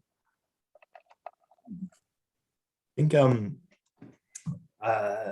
there's a comment there from Jane England. Thank you for your presentation, Sheridan. I was very aware of Ursula Hoff when I was a student of fine art at Melbourne University. Franz Philipp was my tutor, and I met and attended several lectures by Ursula. And I think she may have left, but we were joined this evening and last evening by Janie Anderson, be known to many of you, a most distinguished art historian. And Janie was taught by Franz as well. And it'd be, if Janie, you are still there and willing to join the chat, it'd be lovely perhaps to hear your memories of Ursula and Franz, but no matter if not. I think there was a comment in the chat from her thanking Helen for introducing me to a compelling woman photographer, but I'm not sure if she's still here. Now we have about just under 15 minutes, and I'm just wondering now, I mean, clearly we're not going to really tie up any loose ends at all, but I wonder perhaps, Jay, if I might turn to you, who have this wonderful knack for seeing a bigger picture, whether you'd like to sort of make some attempts at concluding comments, and anybody else indeed, not just Jay. Well, there are two points that I think are important to notice, and that is the relative absence of any individuals who continued with what I would call a public Jewish identity. I tried to point that out last night, that even though the story of the Dunera is a Jewish story, post-war history is overwhelmingly free of references to Jewish life values, and it's a mixed story in many parts of the world. That is not the case. There is a very rich Jewish life that was led, and indeed the profiles in the second volume of Dunera Lives do show that to be the case. So I'm not making a general case. I'm just reflecting on what we've said over the last 2 days, because I do think it's a much more mixed story. There's a Jewish side to the story and what I would call a non-Jewish side to the story. But I do think that what we've heard is the extent to which the creativity of the, let's call them refugee community for the moment, was independent of their Jewishness. That's not what they brought to the world. The second point I wanted to make is to highlight how fortunate many of these people were to recover, let's put it this way, from the Nazi period in one of the most extraordinarily robust periods of demographic and economic growth in Australia's history. That Australia was booming. I was thinking in looking at the architecture and interior design about Fred Lowen. Fred Lowen is a very interesting man who designed what we might call Scandinavian furniture avant la lettre. He made a fortune, several fortunes, I think, and he was a person who did a lot of sketching on the Dunera. I think that's true, Seumas, before he got to Australia. He's a very interesting artist and entrepreneur, a designer who provided relatively inexpensive furniture for a population growing by leaps and bounds. The big baby boom of the years 1945 to 75 is probably the was most spectacular in Australia, New Zealand, Canada, and the United States, much more so than the boom in Europe. So these people who came to restart their lives did so, I think, in a. There's Fred. There he is. Fred Lowen is. Alan is holding him up to our notice and admiration, and his story is really very, very extraordinary. Very, very much along the lines of what I try to describe. Jewishness is not something that he brought with him. He had a father who was unfortunately, the head of the Jewish police in Theresienstadt. It's a very dark history of a father who expected to be put on war crime trials. It never happened. But he brought his darkness with him to Australia. And once again, these creative moments seem to me to describe very, very different pathways to what might be described as the insider world. The final point I wanted to raise is this, and I'm speaking, I think, with Ken in mind. How do we criticize these people?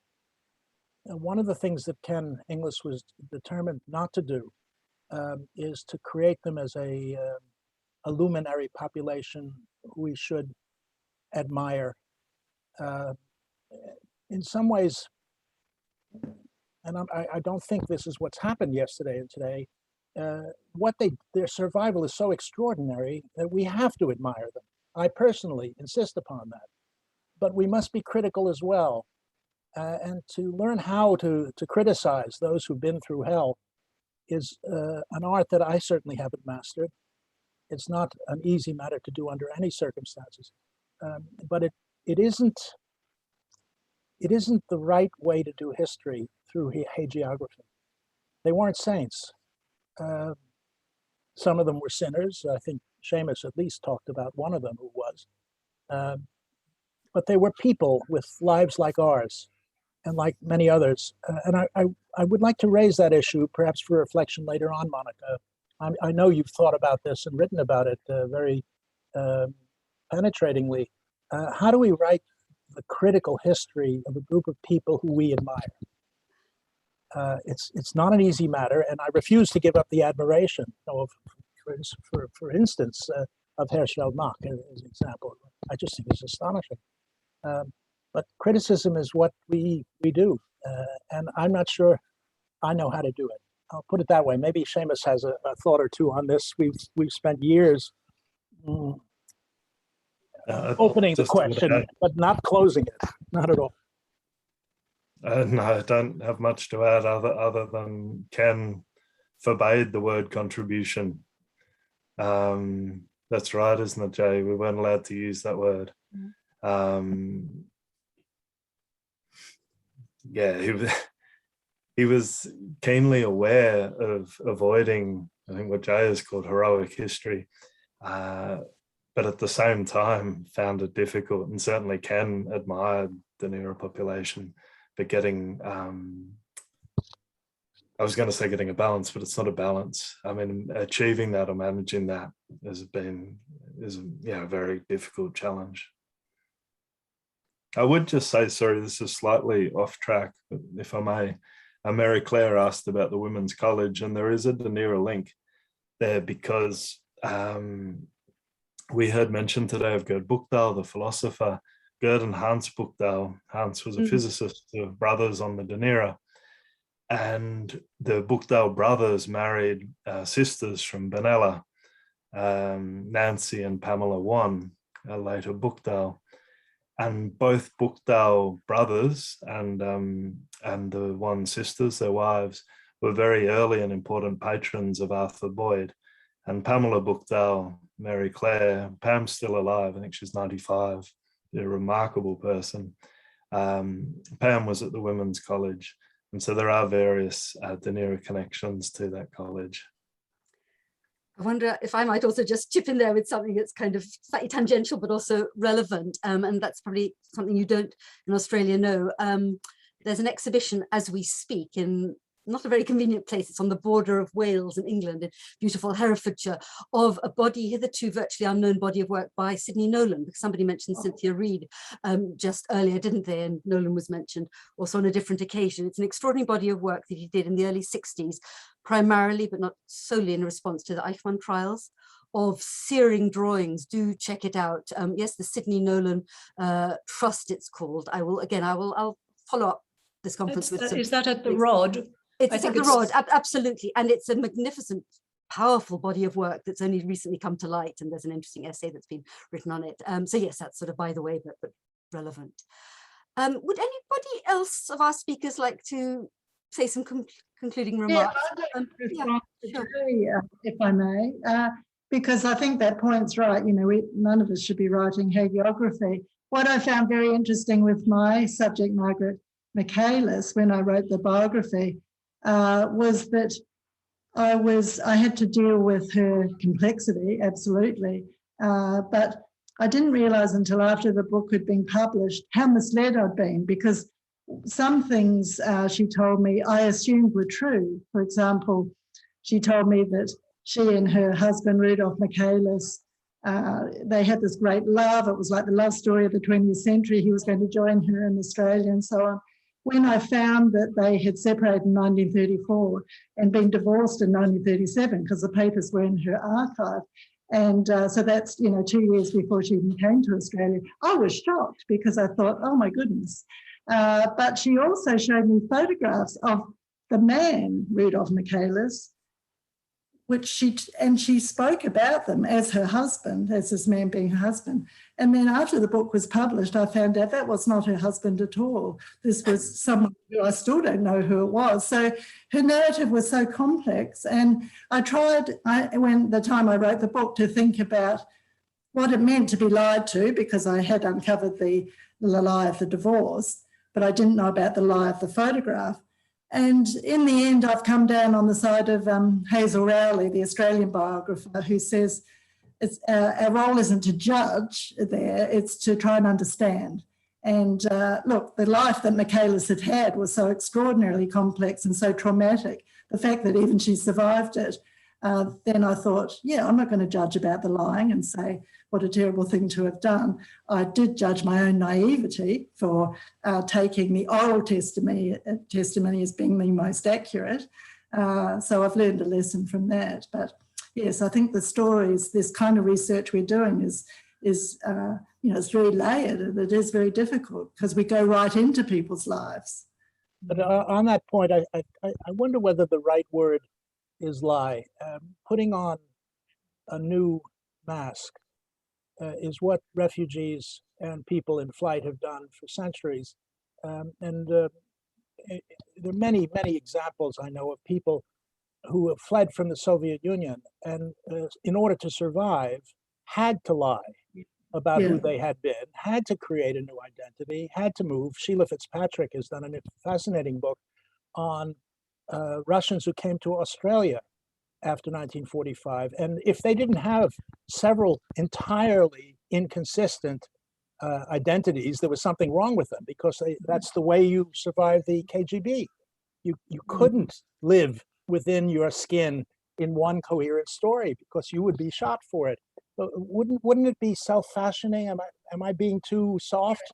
I think self-fashioning is right. I think because as soon as you do use the word lie, it is laden with judgment, isn't it? Deception. But no, self-fashioning, construction of a narrative, a survival narrative. Yeah, I totally agree with that. And I think it's been true for everything that we've done. Seumas, you can disagree if you'd like, in the 2 volumes of Dunera Lives. We have to look at what we learned, and especially in conversation with those who are still alive, and some still are, as, shall we say, speculations on the past rather than the truth. I believe people speak truths in the plural without necessarily speaking the truth.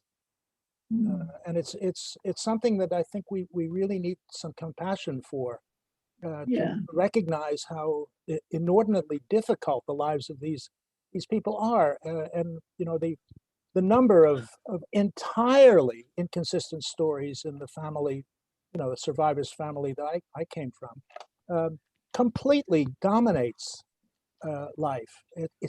There is no way to live. There's a novel by Ariana Neumann I referred to called When Time Stopped.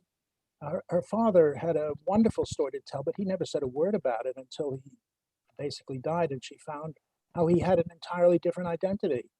The passport, and it saved his life, but the pain was too great. He never went into it with his daughter. All of us, I think, know something about this, but these people, these forced migrants, lived on the edge so long that I think the category of emplotment, as they say, is one of the arts of survival, and we should admire it as much as their work. And on the back of that, Jay, I completely agree. I mean, the word contribution can be problematic, although I think, as Jane says, that contribution is actually undoubtedly, it cannot be questioned, but you need to kind of flip the coin and realize under what adverse circumstances that contribution happened. And also, of course, as I think I said at the very beginning of the conference, remember those who did not thrive in their adopted countries. And also, I'm just wondering, another question kind of related to that, whether all our emphasis and I think, to some extent justified focus on achievement and contribution does actually rather deflect the blame, particularly in the story of the internment episode, and indeed beyond that to what was going on, of course, in Nazi Europe, but it deflects attention, and a historian, Jay, I'm sure you're very much aware of that, from the what shall I say, the misdoings and worse, the crimes, the complicity, the culpability, let's stick to the British situation for the moment, of those in authority in Britain. I mean, just imagine thinking you're safe in England and then finding yourself behind barbed wire again. So I wonder, Jay, or indeed anybody else, whether you'd like to comment further on that thought. The word injustice is so strong, and yet it hasn't been said enough. These people were trampled on, all of them, usually in Germany, but not only. And the way Churchill trampled on these people's rights is something that should perhaps be in our minds when the culture wars bring the question of Churchill's views on race and other questions to the fore. He was rightly, I think, he apologized, but he should have been ashamed of what shame is not a word I associate with Churchill. There's never been an apology. No, I think you're right. It's a shocking history. It's a small episode in the grand scheme of things, but it is one that is still insufficiently known and insufficiently acknowledged by Britain, above all, the Canadians to some extent, the Australians less so because they were kind of drawn into it. But it still shocks me. I think it really does. You can justify, Dunkirk, the imminent invasion of Britain, but that's not the whole story, is it? Would you agree, Monica, that, and again, I'm sorry I didn't have a chance to see the project unfold in Britain, thanks to COVID, that what I would call tortured or troubled creativity is a phrase for the entire community, that these people went through pain and suffering and loss. And is it the case that it spurred their creativity, that it actually impelled them to reassert their humanity through art or through other forms of life? We certainly didn't only profile artists in Dunera lives at all.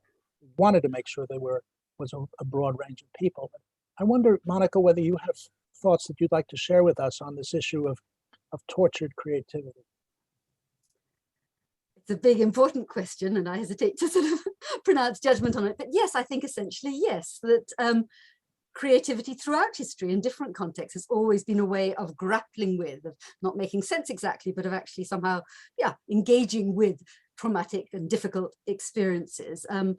It doesn't always come out as overtly troubled subject matter. And I think that's something that struck me looking at the kind of, again, homing in on our immediate subject, looking at the works that we've been looking at in the last 2 days, particularly those done in the camps, but actually in the post-war period as well. There seem to be two kind of different paths. And I think I touched on this before, but on the one hand, this quite matter of fact, almost naturalistic rendering of the immediate environment of the camps, which you could argue is actually a way of dealing with the trauma, consciously or unconsciously. And then there's the much more overtly subjective and expressionistic, often employing a sort of surrealistic come abstract vocabulary. I mean, Owen Fabian's a revelation to me. He's not somebody I had known much about, but he seems quite typical of that, and Hengist as well. So in other words, the trauma doesn't always have to be explicitly acknowledged in the iconography of the work. There may be one additional thing that perhaps was useful to mention. And Leonard Adam, I think, is a good example of this. Is the admiration of the beauty of the Australian landscape is an assertion of the human spirit. There's something about their relationship to the landscape which I think is very deep, and worth mentioning. It produced works of great beauty, but also of an affirmation of the spiritual life. I remember my mother saying that she was remembered my father mentioning that he was struck by the desert blooming in Australia, and yet was that something that happened in Hay, or would that have been on a train? But he said very little about Australia really, but that was something that he conveyed.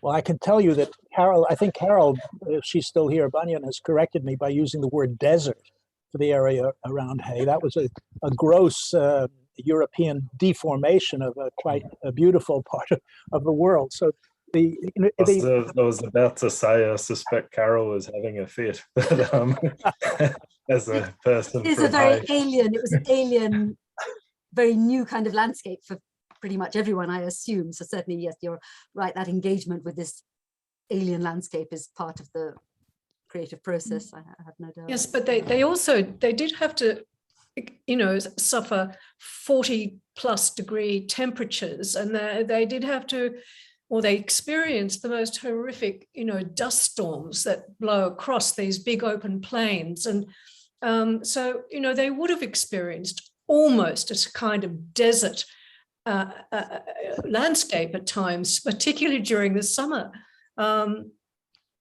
It changes from parts of Western New South Wales to the Victorian border and so forth. But I think once they were out, and for example, Ursula Hoff, some of her pleasurable times was actually going to the Western District of Victoria, to these great big huge farms, and just that sense of beautiful freedom of riding a horseback, or swimming in a river naked. And Wolfgang Sievers, when he arrived, one of the first things he did was, with a group of friends, go down to Apollo Bay and set up camp with his exquisite German quality camping gear. And they just lived a life of swimming naked, wandering around naked. It was such freedom and a glorious freedom for them. So there were certainly pleasures after the trauma of the dispersal and internment. I think a distinction needs to be made of what the landscape was like at Hay compared with the camps at Orange or Tatura. Hay was very desolate. There were very few trees, and the art tends to reflect that, and they rarely went outside the camp. So, but when they got to Tatura, everybody talks about the fact that they can see trees, and there's a potentially from Tatura 4 views of the reservoir and other aspects, and Orange was within orange groves, and that's very, very different from what they perceived pretty well as a desert in Hay. Can I just add a word? Yes, of course. That my father did. Pardon? No, go ahead, sorry. No, that my father, I wanted to pick up something, what Jay said about desert, that my father did an incredible watercolor of a wild dust storm in Tatura that fitted in exactly with the description of the arrivals in Hay of their terrible dust storm. I mean, this Tatura dust storm looked absolutely ghastly, very, very powerful painting. So they had dust storms there as well. I was struck by the love of gum trees. I think your father really did have a sense of the enormous variety of, 600 kinds of gum trees in Australia. Every one of them had a character that fascinated him. Yeah, he absolutely loved the gum trees, and he got to love them thanks to his Tatura experience. And also, he was horrified by the fact that people then, I don't know whether they still do it, ring-barked the gum trees to kill them, to take the wood. He couldn't understand it, and he did a series of paintings of ring-barked gum trees. And on the back, he'd written, "Deliberately murdered by people." Awful.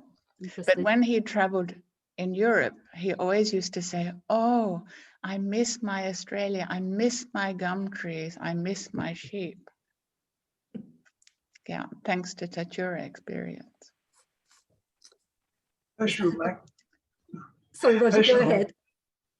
Schleiermacher did lots of watercolors of those storms, but he saw them, the dust storms, as quite they weren't benevolent. He saw them as quite funny. He actually did the drawings of the dust storms as people invading or coming into the landscape. It wasn't as though he saw them as something terrible. They were actually quite humorous to him.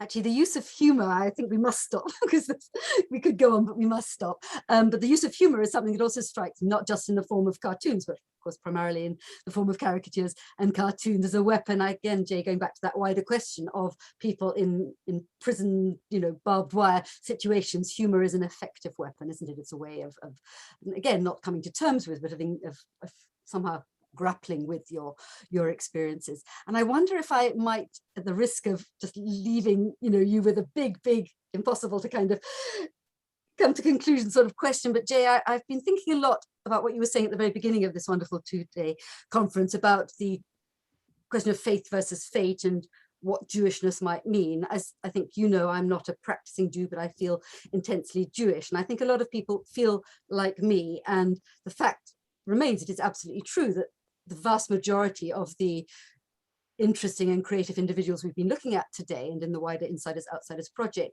were Germans, or indeed Austrians, or possibly Hungarians of Jewish faith, for whom their pride in their national origins perhaps came before their sense of any Jewish observance. And yet, does that make them any less Jewishness? I mean, I'd like to just sort of, again, throw into this kind of heady mix the sort of thought that actually there are different kinds of ways of being Jewish. And going back, you probably know the book much more intimately than I do, but Isaac Deutscher, the notion of the non-Jewish Jew, that actually in the modern period, perhaps the quintessentially Jewish, I'm going to sound really portentous and possibly pretentious here, but the sort of the quintessentially Jewish contribution to world history, to the modern world, is precisely that straddling of boundaries, that kind of subverting of national identities, that living on the edges of whatever society they seem to be in, bringing with them professionalism, cosmopolitanism, a sense of the importance of internationalism in contrast to parochialism, xenophobia, racism, etc., etc. And I think there is an argument there. I hope you'll agree. Absolutely. Jewishness is a house of many mansions. Yeah. Okay. All right, very good. And on that profound note, let us say goodbye to everyone. That's been an amazing, I'm sure everybody will agree, amazing 2 half days, so rich and more things to think about, material that's unfamiliar to many of us. So it just remains for me to thank all our speakers from the bottom of my heart, Seumas, you particularly, but everybody else, of course, as well, and to all the people who have persisted through the unsociable timings to be here and to continue listening. As I said, the recordings will be tidied up and presented in the not too distant future on the Insiders Outsiders YouTube channel, and I will send the links to all the speakers so they too can circulate the recordings. I should also add that to mark this 80th anniversary, starting last year, of course, of the internment episode, Insiders Outsiders has actually hosted quite a lot of one-off events connected with internment. And if you go to the Insiders Outsiders YouTube channel, you'll see a whole kind of subsection called Internment 1940. Again, I think what I better do is follow this conference up with a circular email to everybody to give you some links to pursue in your own time. Very good. So it's late for you. It's not so late for us, but it's been an intensive session. Thank you very much, everyone, and be well. And look forward to keeping in touch. All the best. Bye. Monica. Good night. Thank you. Bye. Thanks, Monica. Thanks, Seumas. Thanks, everyone. Bye.